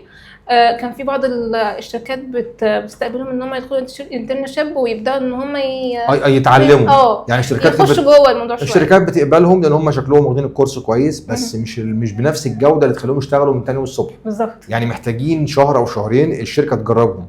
بس هم كانوا متميزين لان في بعض المهارات اللي تضمن ان هم منحنى التعلم عندهم هيبقى جيد جدا. يعني لو قعدوا شهر شهرين واخدوا الفرصه الحقيقيه على بيئه عمل حقيقيه هيبقوا حاجه، وده اللي حصل على فكره. يعني كل اللي جات له الفرصه ما لا هو دخل خلاص والحمد لله اشتغل يعني. صح. وبعد كده فانا قررت ان انا اخد التراك بشكله الجديد بالكورس الشامل ده. فدخلت مع الباتش الثالث وبدات معهم بقى من اول الاي تي فاندمنتال. بنتكلم في 5 شهور خلي بالك. كانت رحله ما شاء الله يعني. المره الاولى كان شهرين، المره الثانيه 5 شهور. كانوا شهرين دسمين جدا مركزين. دول 5 شهور بقينا او يمكن وصلوا 6 كنا بقينا ناخد كل عنوان احنا ما بنعديش اللي بعده غير واحنا فاهمينه اصلا. احنا فاهمين، وخصوصا لما يبقى حاجه هتفيدنا، خصوصا مثلا في كل تراك بيبقى فيه جزئيه معينه كنت بتركز عليها، زي مثلا النتورك، جزئيه المودلز والبروتوكولات والحاجات دي انت كنت مركز فيها جدا احنا نعرفها. نفس الحكايه في بقيه الكورسات. صح. كنا بنركز بشكل مكثف على الحاجات دي اللي تخلينا قادرين نربط الدنيا ببعض. صح. فاصبح ان احنا مجرد ما خلصت ال4 كورسات دول، الاي تي فاندمنتال والجزء الهاردوير والسكيورتي والنتورك، أيوة. لما وصلت للينكس بدات ان انا استقبل المعلومه اللي انا عارفاها اوريدي. ايوه. استقبل المعلومه بشكل مختلف، بل اني في اللحظه دي افتكر ان انت كمان بدات تعتمد عليا جزئيه ان انا ادرس للشباب اللي معايا. بالظبط. ودي كانت نقطه الموضوع كان بيتطور معايا لما لقيت حد شاطر بيستقبل المعلومه لتاني مره وصابر على ده. بالمناسبه يعني هو عارفها، انت خلاص وصلت للجزء انت عارفاه، انت المفروض نظريا انت كملتي اللي ناقصك، خدت الاساسيات وخدت الهاردوير والشبكات والسكيورتي، نظريا انت خدت اللي ناقصك، بس الترتيب مهم. يعني انك تاخدي اللينكس والسيكوال والداتابيز بعد الاساسيات حاجه، ولما تاخديهم بعد دي حاجه تانية خالص. يعني الترتيب مهم جدا يعني. صح. فانت كملتي فالموضوع بالنسبه لك كان سهل، وعماله تاكدي معلومات وتصلحي حاجه انت كنت فاهمها غلط. بل انك انت لما وديتني في حته ان انا ادي بعض السيشنز اللي لزمايلك معايا، صحيح، خلاني بدل ما كانت ممكن المعلومه عارفاها بشكل 80% بقيت مضطر اعرفها 100% عشان اعرف اشرحها. بقيت بذاكر وادرس وفي نفس الوقت انا عماله افهم الدنيا بشكل اوضح، عماله ازود النولج اللي عندي، عماله اربط الدنيا ببعض، اصبحت الصوره قدامي مكتمله. انا بالنسبه لي كان في بعض اللحظات بدخل اشرح لك انت في 5 دقائق 5 دقائق يا ايه هنعمل سيكوال، هنسطب، هنباتش، هننزل كذا اليوم، فاكره انت الحاجات دي؟ فاكره وخلاص، واسيبك انت تعيش 4 ساعات. انا مش فاضي، انا مشغول طبعا. تاني حاجه انا هنا بدات افكر في موديل مختلف، هو ان انا ادرب ناس عندها القدره تدرب. يعني انا ليه اشيل الموضوع كله على عاتقي؟ يعني من الاول اللي هو اول 2 باتشز، يعني انا بدرب لوحدي وانا اللي يهمني اخرج ناس تشتغل بس. طب ليه ما اخرجش ناس عندها القدره تشتغل وتشق كاريرها، بس يبقى عندها القدره على نقل المعلومه بالشكل السليم طبعا. فانت كنت اول حد اقول افكر فيه، وده اللي خلاني اكد ان التجربه والله ممكنه، الموضوع مش مستحيل. آية ما شاء الله صبرت وعندها القدره انها تنقل المعلومه، هو ده الموديل اللي انا بدات افكر فيه واحسنه بعد كده. بل ان انا بدات اخده منك كمان. بدات يعني اصلا انا شايفاك قدامي بتحاول ان انت تبوش الشخص ان هو يبدا ياخد الليد، ان هو اللي يبدا يشرح. يمكن انا اصلا ما كنتش عارف ان انا عندي المهاره دي، ما عرفتهاش غير لما انت حطيتني في الحته دي وقلت لي انت تقدري، تورطتي في الموضوع بالظبط. انت تقدري، فخلاص يعني خدنا التجربه، لازم نكملها. صح. ففي اللحظه دي بدات استوعب انت ليه اصلا ورطتني. انت كنت بتعمل الموضوع ده ليه قبل ما يكون للشباب؟ انت متاكد ان انا عارفه المعلومه، متاكد ان انا اخدتها صح، وبتزرع فيها حاجه تانية، وهي فكره ان انا مش شرط ان المعلومه وصلت لي يبقى خليها عندي، ده لا، ده ان انا انقلها لغيري وهم يستفادوا قبل ما انا استفاد. صح. والتحسين طريقه نقلك ليها، انت يمكن في اول مره نقلت المعلومه لفلان مثلا بتقول له هنعمل كذا ثم كذا ثم كذا، ما فهمش، فتاني مره قلت طب ما اعيدها له، فانت جربت طريقتين فعرفت ان الموضوع مش مجرد نقل المعلومه اتفضل اهي، ما هي موجوده على الانترنت في شكل فيديو متسجل، لكن الفكره لا، انت عماله تطوري نفسك وتطوري مهارات خاصه عندك، وطبعا نجحنا في ده. الحمد لله. تمام. بعد فتره بقيت يعني اكتشفت ان الناس اللي هم كنا بدرس لهم او كنت بدي لهم الكورس ده او الحته اللي انت بتقولي مثلا اديها لهم، بداوا هم كمان بنبدا ان احنا يعني بدهم كل اللي عندي، بدانا نوصل في نفس الليفل، فبدا ان حته الكوميونتي اللي ما بيننا تزيد اكتر، فبقينا احنا بنسبورت بعض اكتر. انا فاكره فكره التعاون اللي انت كنت عاملها ما بيننا، وان احنا نشتغل مع بعض ونحاول دايما ان احنا اللي عنده معلومه يفيد بها التاني، دي كانت من اكتر الحاجات اللي كانت فادتني جدا، واللي كنت بحبها جدا وساعدتني قوي ان انا اطور من مهاراتي. وهي الجزء ان احنا العمل الجماعي اللي كان بينا، اللي انت كنت خلقه في الباتش ده. بالمناسبه انا بذكر في الباتش ده بالذات كنت فعلا مهتم على بعض السوفت سكيلز اللي زي ما قلت لك، كنت عايز اخلق مدربين، عايز انشئ مدربين، فآية وتنقل المعلومه لفلان وفلان، عايز اخلق اكبر عدد ممكن من الموجودين. اي نعم الحلم الاولاني ان هم يشتغلوا ويبقوا كويسين ده تمام، لكن ان هو يبقى كمان عنده المهاره يدرب واقدر استفيد منه للباتش اللي بعد كده، انا عمال اكبر الحلم ده، كان مهم جدا جدا. في احد التجارب كنت ساعات بفتح لكم زوم، اديكم تاسك او افتح لكم الساعه ان زوم 8 الصبح اللي هو المفتوح، زوم طبعا بيقفل بعد 24 ساعه بالاكونت او اكتر، يعني بالاكونت اللي هو المدفوع، وادخل كل ساعتين عشان تحسوا برعب شويه. انا معاكم بس هخرج واجي بسرعه، اخرج ما اجيش، وادخل مثلا الساعه 6 المغرب الاقيكم لسه موجودين. على الاقل لو حد خرج ودخل كانكم بالظبط عايشين في صاله او عايشين في مكان مفتوح، ومش تخرجوا مزاجكم، اللي عاوز يتغدى يجي يتغدى وهو قاعد على الزوم. مش الموضوع ان انا لا نقفل يا شباب ونتقابل تاني يوم، لا، في تاسك شغاله لازم تعرفوا على بعض، اللي عنده مشكله يقول للتاني واللي عنده حل يشارك مع التاني، عشان ننشئ العلاقه اللي هتنجح الموضوع ككل على مستوى رالي وعلى مستواكم انتوا بشكل شخصي. حتى احنا بدأنا نختار بعض، يعني بعض الاشخاص بدأوا ان هو يشوفوا ان هو بينتج اكتر لما يكون مع فلان، وفلان التاني شايف ان هو بالظبط. بينتج اكتر مع فلان الاخر.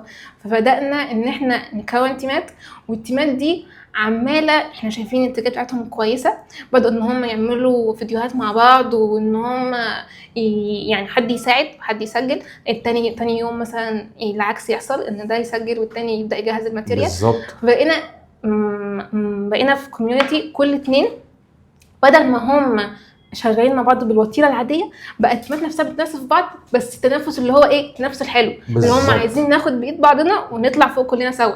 فالنهايه نهايه الباتش ده انا افتكر ان انا طلعت منه كميه صداقات وبناس ما اعتقد لو كنت قعدت عمري كلي ما كنتش هلاقي ناس بالتوافق ده، وفي نفس الوقت همهم ان هم يساعدوني ونطلع كلنا سوا بالشكل ده. طيب خليني اقول لك بقى حاجه، ان الباتش اللي بتتكلم عنه ده رغم ان انا كنت فاتحه لكل الناس كمبيوتر ساينس وغير كمبيوتر ساينس، كان كله كمبيوتر ساينس تقريبا ما عدا انت.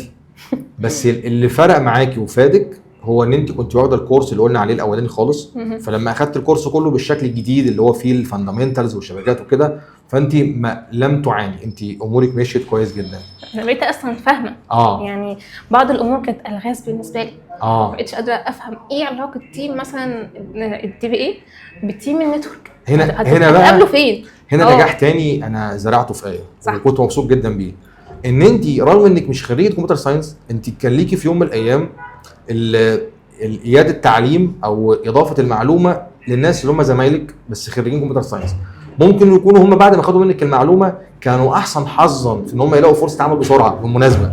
يعني ده حصل فعلا بشكل واضح جدا، ده لان الشهاده بتاعتهم ساعدتهم في ده. الشهاده اللي هم خريجين كليه كذا الحاسب الالي، والجزء اللي خدوه في رالي رغم ان انت اللي دربتيهم سبحان الله صح، كانت فرصهم حلوه قوي واحنا مبسوطين. ما ده نجاح، ده نجاح لرالي وليا وليكي صح كده، يعني نجاح للمنظومه كلها ككل. حقيقي هم كانوا بالنسبه لي المرايه بالظبط كده. طالما انت نجحت في مكان ما وفلان نجح في مكان اخر وبيثنوا عليك، بعرف ان في الاخر ده كله بيصب فيا. انت وثقتي في نفسك دلوقتي صح. يعني الكورس الاولاني اداكي جدد لك الحلم، الكورس الثاني بالطريقه اللي انت كنت شريكه فيها في تدريبها في بعض السيشنز الخاصه باللينكس او السيكوال او كده، اداك الثقه ان انا فاهمه كويس جدا دلوقتي ومؤهله لسوق العمل، بس محتاجه الفرصه بس دلوقتي. حتى لما كان مثلا حد يسمع ان انا خريجه كليه كذا في اللي هي زراعه وشغاله في الحته دي، يقول مهما كان مش هيبقى زي الفلان اللي هو خريج كمبيوتر ساينس. هقول له في فلان وفلان حاليا شغالين في اماكن كذا، والاماكن دي بيثنوا عليهم. ايوه، مين اللي مخرج الناس دي؟ ما هو انا. بالظبط. فبالتالي تفسيرك للموضوع مش هقول ان هو غلط، ولكن انت مش مدرك الصوره كامله. صح. اي حد بيحاول ان هو يدي الانطباع الاول لمجرد ان هو شاف التايتل بتاعه او ويبدا ان هو يقارنه بالخلفيه التعليميه، مشكله. يعني اتمنى ان احنا نبدا نغير الفكره دي. وهي بص يعني احنا الناس متقبله ده في عالم كره القدم، وانا بتكلم معاكي في عالم الكوره لان عارفه ده او يعني متابعه الكوره، ان في كل نادي في حاجه اسمها مدرسه الكوره. في ناس بتطلع من النادي دوت. هل كل اللعيبه اللي بيلعبوا في الفريق الاول او الفريق بتاع النادي دوت خريجين المدرسه دي؟ ولا انت احيانا ممكن تشوف حد بيلعب في الشارع وتقول انا اكتشفت اكتشاف؟ طب فين المدرسه؟ اشمعنى خرجت عن العرف؟ لانه متميز. انت اللي يهمك لعيب بيأدي بطريقه معينه، مش لو انت حطيت القاعده انه لازم يكون خريج المدرسه بتاعتي والا مش هينفع، انت هتوقف وهتحرم مهاره كبيره من انها تشق طريقها، وبتحرم نفسك انت من الاستفاده دي. حقيقي. هو الفكره اللي بيقابلها وانا برضو يعني مقدر ده، ان اصحاب العمل بيجي لهم اتنين، واحد خريج كمبيوتر ساينس واحد مش خريج كمبيوتر ساينس. ده بيقول ياخد الكورس وده بيقول ياخد الكورس. هو بيقول انا ليه اخاطر؟ ايه اللي يخليني اخد حد خريج زراعه تجاره اداب واخد الكورس، او يعني ما بداش حياته، ما عندوش تاريخ، يعني وانت لو اشتغلت سنه او اتنين يمكن الموضوع يعدي، ما عندوش تاريخ، ايه اللي يخليني اخده؟ فبيقلل المخاطره فبياخد الشخص ده. طيب ايه بقى اللي يخليه ياخد الشخص ده ويفضله في الاول بالذات؟ التميز. صح. انك تقعد على دكه الانترفيو، دكه مش دكه احتياطي، على دكه الانترفيو انت بتقول اجابات مختلفه، انت بتقول اجابات تنم عن كورس مختلف، صح كده؟ وده اللي احنا كنا بنحاول نبرزه، نحاول نظهره من خلال الخريجين اللي اتخرجوا معانا في الدفعه اللي انت كنت مشاركه فيها. مظبوط. تمام. طيب حتى كمان في جزئيه الانترفيو دي هما فعلا يعني انت لو ركزت، اكيد انت حضرت الموضوع ده قبل كده، كنت في يوم من الايام كنت يعني تختبر برضو الاشخاص دول. دايما اول حاجه بنبص عليها في السي في الكليه والسن والسكيلز اللي عنده، صح كده؟ صح. فيبدا يربط الكليه بالسكيلز. طيب لو هو عنده 2 ليه هيختار ده على ده؟ زي ما انت قلت من شويه، صح. هي فكره الاجابه، وفي نفس الوقت قدرته ان هو يستخلص المهارات اللي عند الشخص اللي هو مش خريج كمبيوتر ساينس، اللي خليته اصلا قاعد معاك دلوقتي بيقدم لك السي في. هو ايه اللي وصله هنا؟ قعدته على الكرسي ان هو قدامك بيعمل انترفيو قدامك، هو عدى بهيستوري.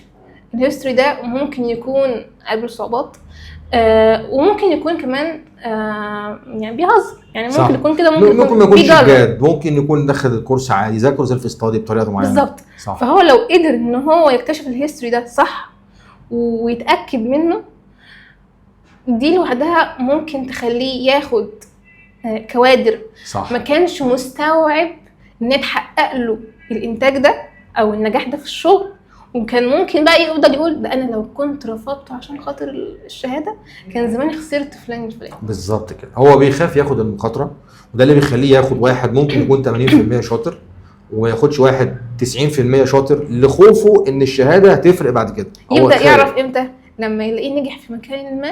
صح. ويبدا اللي عنده يطالبوه، ده احنا ويشوف عايزين بقى فلان، وشوف بقى على لينكد ان بقى فلان الفلاني، صح كده؟ وانت ممكن تمنشنه بقى في يوم من الايام تقول له فاكر فاكر لما جيت لك وانت رفضتني؟ لا بس احنا اشخاص طيبين، احنا طيبين، صح كده؟ بالظبط.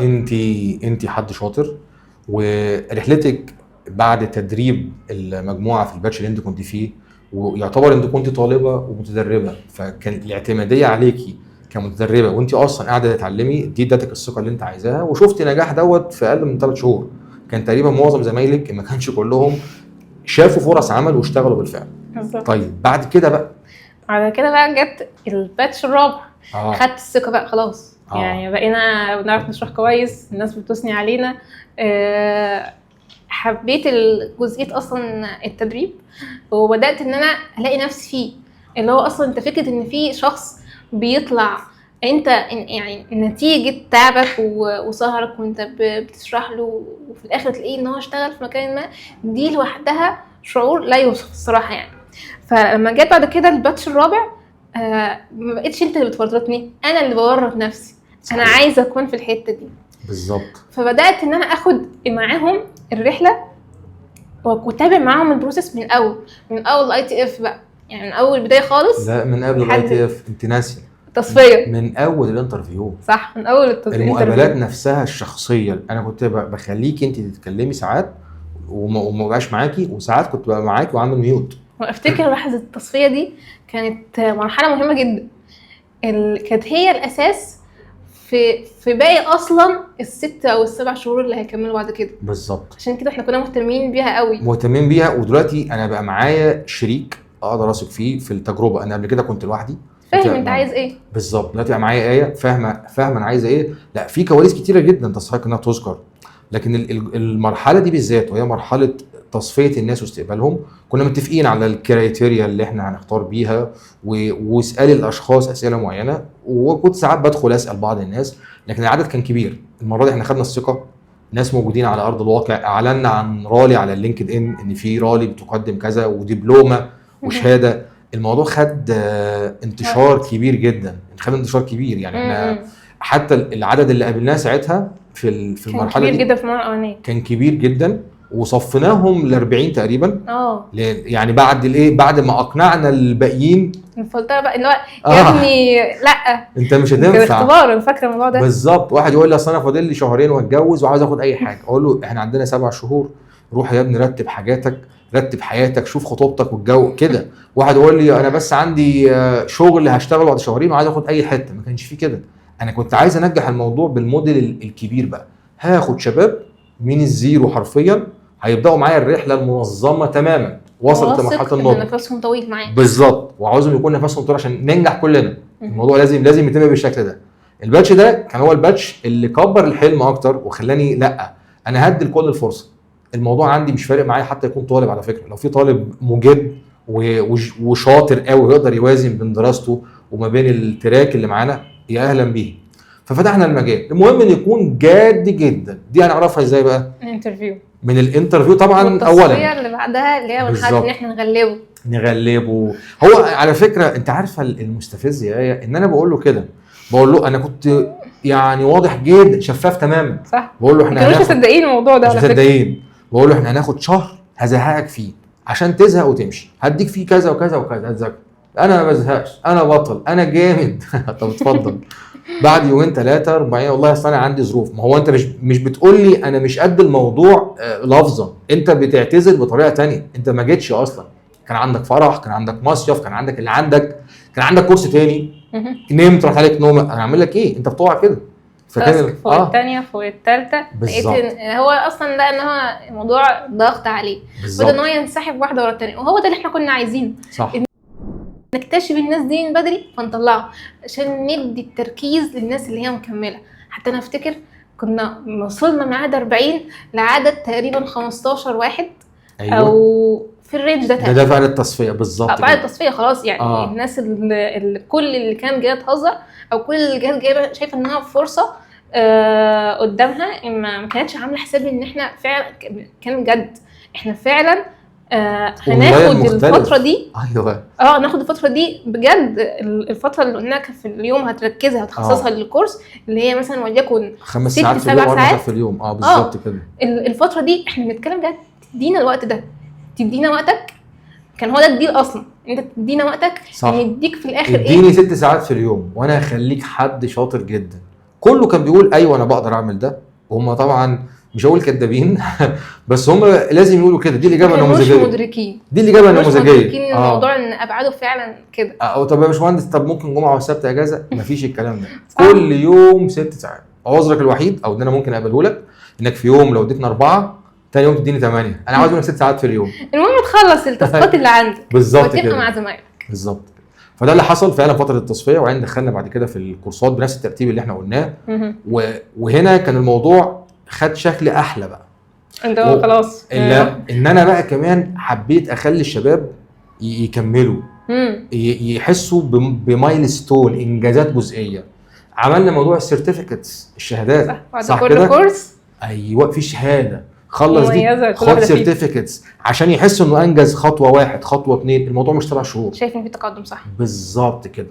وبالتالي انت عملت مجهود في الكواليس يستحق ان يذكر. انت عملتي بنك الاسئله اللي هو بنتكلم عن 3000 سؤال. هو اي نعم كلهم ام سي كيو، لكن ان احنا نجهزهم وان احنا نتاكد من الاجابه الصح، وان احنا نعمل منهم تقريبا اكتر من 30 اختبار فيهم اسئله، ونتابع الناس ونجبر الشباب يمتحنوا ال 30 اختبار في الرحله دي كلها. كان الموضوع صعب جدا، صعب وكان جديد. يعني كان جديد ان هو يتعمل في جزئيه ان كان كله اونلاين. كان كله اونلاين. واحنا طبعا كنا مراقبين الموضوع لان طريقه الاختبار بتاعتنا كانت بنعرف بيها الدرجه الحقيقيه والوقت اللي امتحن فيه، وبنقدر نقدر هو غش ولا ما غشش. الموضوع ما كانش سهل خالص. كان فعلا كان يعني صح، رحله كامله بكل المقاييس بالظبط. يعني حتى الناس، انا فاكر ان الناس اللي دخلت تراكات تانية تشبه المده الزمنيه بتاعتنا كانوا بيقولوا ايه ده، انت عامل حاجه تشبه دي. اقول لهم طب ليه؟ طب فري ازاي؟ طب ايه الهدف؟ ايه الدعايه في الموضوع؟ بل انهم كانوا بيمدحوا في طريقتنا اكتر، رغم انها اونلاين كامله، ورغم ان هي فيها تعقيد شويه عشان موضوع الامتحانات والتصفيه والكلام ده كله. بس هو كان الموضوع بيتم بحب بصراحه. يعني ده كان واضح جدا ان احنا بنعمل الموضوع بحب ان احنا نشوف قدام عينينا بني ادمين ناجحين. يعني انت عارف اي حد شغال في مجال البرمجه عشقه انه يشوف قدام عينيه برنامج بيشتغل بيطلع الاوت بوت زي ما هو عايز، بيطلع قماش بالظبط. انا متخيل ان الاحسن من ده ان انا اشوف بني ادم انا مدربه بيعمل البرامج دي. فما بالك بقى لما اعمل 2 3 10 15، يبدا طموحك يتنقل من مرحله ان انت تبقى ديفلوبر او كودر الى ان انت بتعمل ناس يعملوا الكلام ده. انت بتساهم بشكل كبير جدا في يعني في تطوير المجتمع كله. انت بتخلق كوادر للمجتمع، واحنا عاوزين كوادر. في النهايه كنا عاوزين كوادر. تمام. في الاخر اصلا احنا الاربعه او الخمس ست دول اللي كملوا معانا، هم كانوا عددهم 15. في الاخر الناس دي اداء كمان من حبهم في رالي وفي الطريقه، اصبح ان هم في الاخر التيم بتاع رالي. صحيح. اصبح ان هم الناس اللي بيكملوا معانا، بحيث ان احنا نزود الحلم ده بالظبط كده، والاشخاص وعدد الاشخاص. صح. بقينا بضعف، بقت البروسيس نفسها بشكل احسن بالظبط كده. يعني حتى الناس اللي ربنا وفقها واشتغلت في اي حته بعد كده، فكره انه حاسس بانتمائه للكيان ده، حابب يخدم الحته دي، يعني حابب ان اللي هو استفاده والطريقه اللي هو يعتبر فادته بقى عشان يبقى نموذج في المجتمع وقدوه في المجتمع، حابب انه ينقل دوت للشباب الموجودين في الدنيا حواليه من خلال رالي. سواء هو مش شغال بقى في نفس الحته اللي هي داتابيز ادمنستريشن، او حتى زيك انت شغاله في حته الاي تي سبورت، لكن بالرغم من كده بتعملي سبورت ودعم في داتابيز، لان هي يعتبر ده الكورس بتاعك اصلا، او حتى في الشبكات او حتى في اللينكس. انت حابه توقفي الشباب للمرحله اللي انت وقفت عندها، عشان يبقى الفرص مفتوحه قدامهم وربنا ممكن يوفقهم بعد كده. ان احنا عشنا الرحله كامله. صح. فالرحله كامله مجرد ما انت تخلصها بتحس ان لا، انا دوري ما وقفش هنا. صح. دوري ان احنا نكمل مع الناس التانية، دورنا ان احنا نوصلهم لنفس الحته اللي احنا واقفين فيها. اصلا تجربه الرحله بتخليك حابب تجربها تاني، يعني مش بس ان انت خلصت فنقول لا. في بعض يعني مثلا نخلص ترم في الكليه ولا حاجه نقول يا الحمد لله مشي، خلينا نخش على الترم بعد ما نخلص. انما المختلف عندنا في رالي ان احنا بعد كل مرحله وكل رحله بيبقى ليها اشخاص معينه، تاسكات مختلفه، حاجات مميزه في كل واحده، بتبقى اصلا متحمس للرحله الجايه. انتوا ايه الجديد؟ هو في ايه امتع من ان الانسان يبقى داخل في بيعمل خطوات في حياته وهو واثق الى حد كبير ان هو هيلاقي الثمره في الاخر. يعني زي بصي الفلاح مثلا اللي بيزرع شجره مانجا، يعني بتاخد وقت. انا مش عاوز الشجر السريع بتاع بعد اسبوع يطلع لي حاجه، ده انا عايز الشجره مانجا تاخد لها سنه او 2 أو 3 عشان تطلع مانجا. هو واثق من الانتاج وبيزرعها وبيسقيها، وهو واثق ان النتيجه فيها حاجه هينبسط منها، سواء هياكلها او هيبيعها بعد كده. بالظبط. ان انت واثق في ان التجربه عملتها اكتر من مره بيخليك مبسوط. هزرع النهارده شجر جديد عشان بعد سنه او سنتين هاخد الثمر بتاعه. فده اللي يميز تجربه رالي، وده اللي بيخلي زي ما انت قلت الناس اللي بتخلص حابه تساعد حتى لو التراك مش يبقى بتاعها. ونتنقل بقى لنقطه ان احنا فكرنا سوا ليه ما نخليش الموضوع مش داتابيز بس، ياخد تراكات تانية. ياخد تراكات تانية. يعني احنا هي التجربه ناجحه، تجربه ناجحه واثبتت ده بالظبط. التجربه مش بس اداره قواعد بيانات، التجربه ان انا اديك حاجه او اعطيك شيء ما تقدر تشتغل بيه بعد كده. احنا اخترنا داتابيز لان ممكن تكون دي المهاره بتاعتي في الاول اللي شغال بيها، وعرفت اولها ايه واخرها ايه. ليه بقى ما نعملش ده في تراكات تانية؟ خصوصا مع وجود الجزء المميز في التراك بتاعنا اللي هو كان الداتابيز يعني ادمنستريشن، كان فيها جزئيه المنتورشيب. الحته دي لوحدها كانت في التراك بتاعنا، كانت هي اللي فرق ما بيننا وبين مثلا الاشخاص الاخرى. طالما دي الاماكن الاخرى في التدريب بالظبط، طالما دي الفارق اللي خرجت حد قعد الفتره دي هنا وقعد الفتره نفس الفتره في مكان اخر، وده طلع بالكواليتي الجامده دي، وده طلع بالكواليتي مهما كان. بس ولكن لو جينا نقارن مع بعض هنلاقي ان هنا عاش تجربه كامله، عاش لبات كانه كان شغال بالظبط. يعني عاش يعمل نظري وعملي، وبيتعامل مع التيم اللي معاه، فحقق كمان جزء العمل الجماعي. وبدأ ان هو يدي برأيه ويعمل تاسكات ويعمل مشاريع ويعمل ايفنتات مع بعض حتى لو هي اونلاين. فبدأ ان احنا يعني الشخص اللي بيخرج من الدبلومة هو شخص كامل متكامل من كله. خلي بالك السر، يعني هو مش سر خلاص احنا بنقوله اهو، السر في التصفية. صح. السر كله في الشهر الاولاني والانترفيو.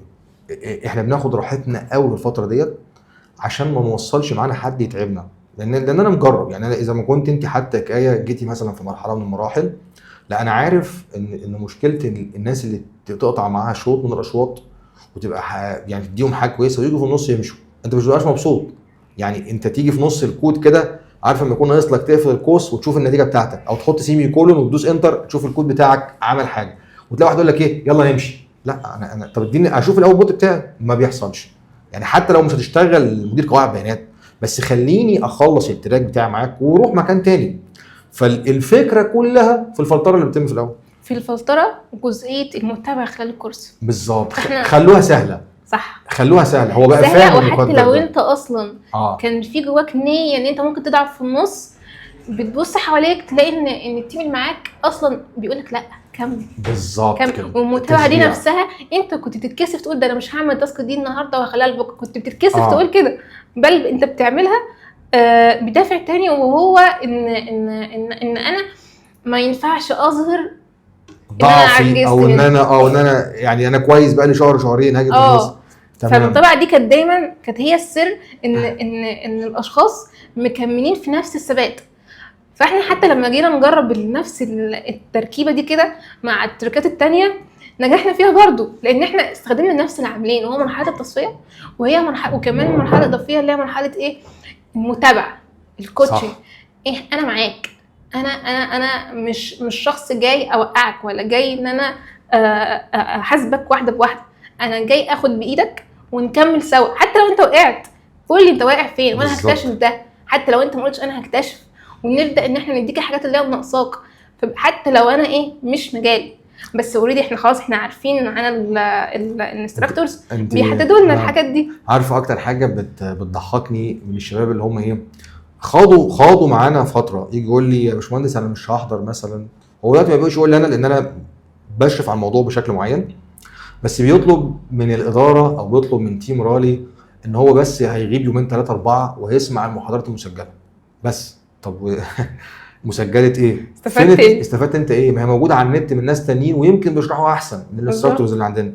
السر مش في الانستراكتور، مش في المدرب. المدرب حلو طبعا قطعا، لكن السر في الخلطه كلها. انت ناقصك حته قد كده، انت ناقصك حته قد كده، اللمسه دي هي اللي بتخليك حد شاطر. والا الموضوع مسجل من اوله. ايه اللي جابك عندي اصلا؟ ايه اللي خلاك تؤمن بالطريقه من الاول؟ ما احنا فهمناك ان دي الطريقه. ففكره استئذانك وفكره انا بسمع بعدين وتعامل الموضوع بالشكل دوت، ده مش احسن حاجه. ده ممكن يخليك كويس. وبالمناسبه في ناس بتذاكر سيلف ستادي وتعتمد على اليوتيوب والفيديوز المسجله بشكل كويس جدا وبتنجح، بس الناس دي قليله جدا جدا وبتاخد وقت اطول، لانها اوريدي مش عارفه هي ماشيه صح ولا غلط. ممكن تكون بتجرب اصلا بالظبط، يعني تيجي في حته ان هو ايه، ممكن مثلا خطوه واحد بعدها خطوتين 3، ممكن هو يخش على النقطه السابعه وفقط في النص نقطه او نقطتين. ده في حته انا بقولها دايما للشباب، بقول لهم ان في سر المنتور معاك عمرك ما في السيلف ستادي هتعرف تعمله لوحدك ابدا، وهو الالغاء. انك ساعات بتيجي في حته معينه اقول لك الغيها ما تذاكرهاش، تقول لي ما هي موجوده، اقول لك الغيها ما تذاكرهاش. زي مثلا هضرب مثال في حتتي الداتابيز ادمنستريشن. بطلب من الشباب اللي هيبقوا داتابيز ادمنستريشن ان هم يجوا في حته الاس كيو ال مثلا في التعامل او في الحته بتاعه التعامل مع الديت او التواريخ ما يذاكروهاش قوي بشكل قوي في الاول بالذات، يعني يذاكرها بعدين. مظبوط. ليه؟ هتعمل له مشاكل، يقعد بقى يشوف الاتش ام ار في شويه حاجات كده هتبرجل له العقليه بتاعته كداتابيز ادمنستريتور. شو فهمت الفكره؟ انا دلوقتي بدربك تبقى حارس مرمى، وانت حارس مرمى مش مهاجم. هل معقوله اطلب منك تتعلم تضرب الكره بالهيد؟ مفيش حارس مرمى بيعمل كده يعني، الا يكون بيستعرض مهاراته، بيستعرض بفرحان شويه، لكن دي مهاره للاعيب الكوره. لكن حارس المرمى اقول له تجاهل للضرب بالهيد، يا تمسك بايدك يا تضربها بالبوكس يا تضربها برجليك. مفيش خالص في قاموس يعني المفروض يعني ان انا بدرب حارس مرمى اقول له اتقن دي بالظبط كده. انت بقى وانت لوحدك ممكن ما تبقاش عارف ده. انت ممكن تقولي انا هذاكر كل مهارات كره القدم، حضرتك مش مطالب بده. انت عايز تبقى بروفيشنال، عايز تبقى محترف في حته معينه، المنتور ده هيوفر عليك وقت وهيدي لك بيسموها ايه الزتونه، او هيعرفك هو عارف من اين تؤكل الكتف، جاي من الكواليس بالظبط، وخبره. يعني الموضوع مش اول مره ان ده يعني بنديك خبره 20 سنه او ايا كان وات ايفر. يعني حتى لو في انستراكتور خبره 3 سنين بالطريقه اللي بنتكلم بيها او سنتين حتى، لازم يكون معاك حد. الموضوع مش بعدد السنين بالمناسبه، الموضوع في بعض المجالات مش محتاج عدد سنوات.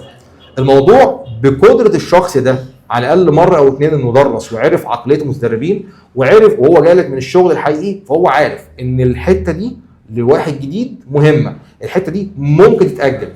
في السيلف ستادي انت عندك مشكله، بتذاكر كل حاجه، ممكن تزهق، ممكن تكسل، خطوه الاستمرار وارد جدا ما تحصلش. فانت وجود المنتور في حياتك دور عليه، دور عليه، لان هو ده اللي هيخليك تكمل الرحله وتقعد في دكه الانترفيو وانت واثق ان حتى الملغي اللي انت ما ذاكرتوش مش مهم دلوقتي. بل ان الترتيب السليم هو سلاحك القوي ان انت تكون مدرك الخطه كامله. انا افتكر كان معانا بعض الاشخاص كانوا واخدين نقاط ادفانسد جدا من غير ما يعدوا الحاجات اللي قبلها، اللي هي المفروض اللي هي اساسات اصلا بيزكس. افتكر الموضوع ده جدا. اصلا ان هم اخدوا الجزئيات دي وشافوا او قالوا ان انا محتاج الحته دي دلوقتي عشان اكون داتابيز ادمنستريتور شاطر، من غير ما يرجعوا لحد او من غير ما يتوجهوا لحد. لما رجعوا اخدوا التراك من اول الاساسيات، بداوا يحسوا النقص اللي كان عندهم بالظبط كده، بداوا يحسوا بمدى الفرق اللي حسوه. ان صح. هو ما دي ده مشكله ثانيه، ازاي هو اصلا ما كانش عارف ان ناقصه حاجه. هو لانه خد خطوه 1 و3 و5 و7 و9، فهو في دماغه انه وصل لخطوه رقم 9 فاضل له 10. هو ما يعرفش ان في خطوات في النص فايتاه. لما جه خد الموضوع من الاول هو انبسط يعني وفهم يعني بسرعه، بس ايه ده في حته جديده، ده في حته كانت ناقصه. الكلام ده جه لان طبعا الطريقه ممكن يكون سمع من حد ان الحته دي حلوه قوي للشخص اللي هو هدفه يكون دي بي اي، ما يعرفش ان وجود الشخص ده معاه من الاول هو ده النجاح اللي هيوصله للهدف اللي هو عاوزه بالظبط في اسرع وقت ممكن. تمام جدا. احنا اصلا بنهدف بطريقه رالي توفير فرص صريحه وواضحه جدا، يعني بنعلي فرص الشباب في ايجاد وظيفه عمل طبعا في مجال تكنولوجيا المعلومات. ان كنا بدانا ونجحنا في الداتابيز ادمنستريشن قبل كده كبدايه، ودلوقتي دخلنا في 4-5 تراكات جايين وان شاء الله هيثمروا عن النجاح باذن الله، فالموضوع قد يتوسع ل 10 او حتى 100 كورس. كان في عندنا مشكله في الاول في تحديد التراكات هنختارها بناء على ايه. يعني احنا عاوزين نركز على 4-5 تراكات، ففكرنا في فكره وانت معايا في الموضوع ده برضو انت والشباب يعني ايه يا جماعه الفرص الثانيه اللي موجوده في الماركت، ايه الحاجه اللي ممكن ندربها بنفس طريقه رالي وتخلق وظائف للناس. فكان اختيارنا للداتا ساينس فاكر او الداتا اناليسيس تحديدا، واستعنا بخبراء يعني خدنا الموضوع بشكل محترف قوي على فكره. يعني ما اكتفيناش بس بالبحث على جوجل او تشات جي بي تي، حتى الموضوع خد مننا باع عشان نوصل لتحديد التراكات. وهنا حققنا معادله الكامله، الاول فلتره الناس الجادين، والحاجه الثانيه فلتره او اختيار بمعنى اصح التراكات اللي تسمع بسرعه واللي فعلا تخلي الناس تشتغل بسرعه. اختيارنا للمنظومه دي خلى الموضوع بقى عليه حمل كبير، يعني بقى فيه لود دلوقتي، لان احنا الاول كنا بندعم شيء كل التيم فاهمه، داتابيز ادمنستريشن واللينكس والصح كده. دلوقتي الموضوع خد شكل اكبر. هنا نيجي لنقطه، انت كآية حابه من جواكي تبقي شريكه في صناعه الجيل ده، تبقي حد بعد فتره بعد مده سنه او اقل او اكتر الناس تشاور له او تمنشنه على السوشيال ميديا واللينكد ان تحديدا ان هو كان ليه الفضل، كان ليها الفضل في ان انت تديني الفرصه في المجال الفلاني. كلميني عن الموضوع ده. زي ما قلت لك من شويه ان انت اصلا فكره ان انت تلاقي حد اخد المعلومه منك واستغلها وعرف ان هو يكمل ويقدر ان هو يتوظف في مكان ما فبالتالي الشخص ده في الاول وفي الاخر هو الريفرنس ليك. لما يجي حد يقول له انت كويس كده ازاي، انت كشخص قدرت انت توصل للمرحله دي في الفتره دي من غير اي تشتت، من غير اي مشاكل وعقبات في النص، او انت عندك اصلا النولج دي كلها منين. ففي الاخر خالص هيعمل ايه؟ هيريفير ليك، صح كده؟ صح. فبالتالي انت كل ما بتطلع عدد من الاشخاص كل ما بتزود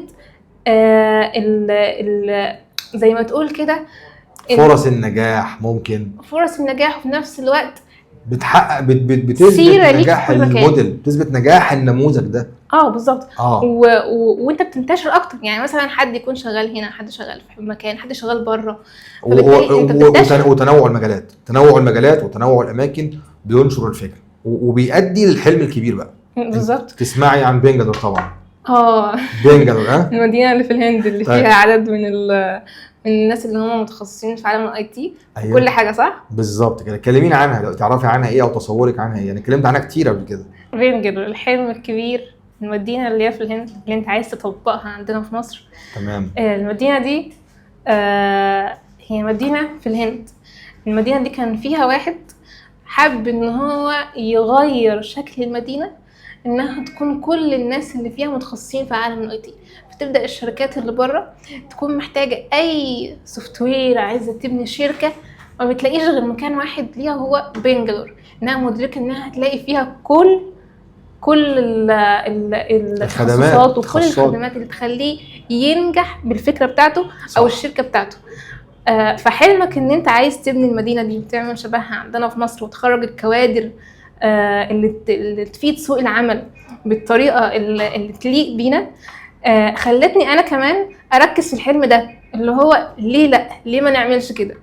خصوصا ان الموضوع ده احنا في حاجه للمدينه دي عندنا في مصر، خصوصا ان مجال الاي تي هو اللي بياخد شكل العالم وبيتجه بيه الفتره الجايه. هو ذهب دلوقتي يعني المجال دوت اللي بيشتغل فيه ويبقى شاطر فيه بيكسب مهما كان العدد. وبضرب دايما مثال هو المستقبل بمحافظه دمياط اللي هي يعتبر عنوان الاساس. انا بقول لحد اساس هتجيب اساسك منين او عفشك منين، يقول لي دمياط. مظبوط. مهما كان عدد الناس اللي شغاله في الاساس في دمياط، الكل شغال والكل كسبان. هل في مشكله ان العدد يزيد؟ ابدا، هيفضلوا شغالين وكسبانين باذن الله طبعا.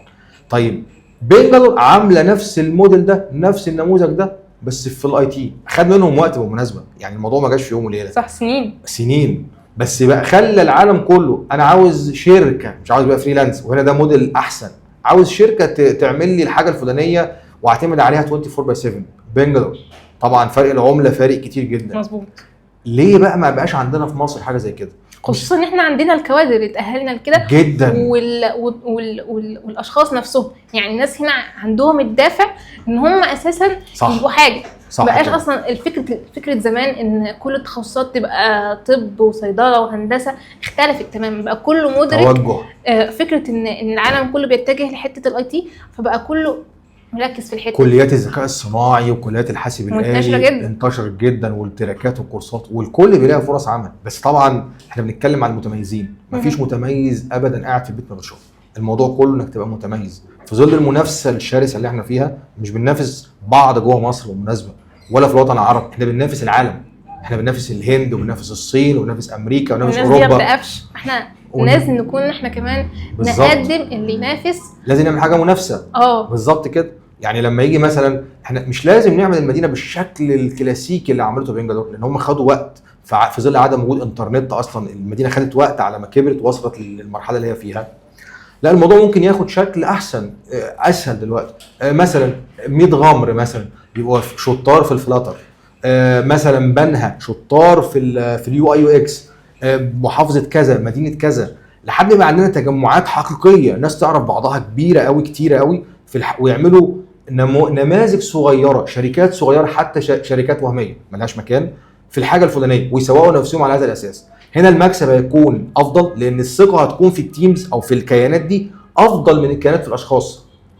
هنا سؤالي بقى ليك يا ايه، انت حد مستعد ان في فتره قصيره، سنه او 2، يكون في عشرات بل مئات من النماذج اللي بنتكلم عنها ديت، ناس شطار موجودين على ارض الواقع يشيروا ان ايه فعلا هي الشخص اللي ساعدنا في الوصول لتحقيق حلمنا وايجاد وظيفه في مجال تكنولوجيا المعلومات؟ عندك الاستعداد ده؟ احنا اوريدي بقى لنا 2 بنخرج العدد ده من الافراد، وباذن الله يعني الفترات الجايه كل 2-3 بنطلع الحمد لله الاشخاص دول في الاول وفي الاخر هم المكسب الحقيقي من الرحله الكامله دي كلها، لان هم دول اللي هيفضلوا. صح كده، بس كده. آية، انت حد شاطر جدا. انا سعيد جدا ان احنا كنا مع بعض النهارده. انا اللي ليا الشرف بجد. وان شاء الله بعد سنه بالكتير 2 انت هتكوني في حته تانية افضل في الكارير بتاعك، وان شاء الله باذن الله نشوف تحقيق احلامنا مع بعض باذن الله.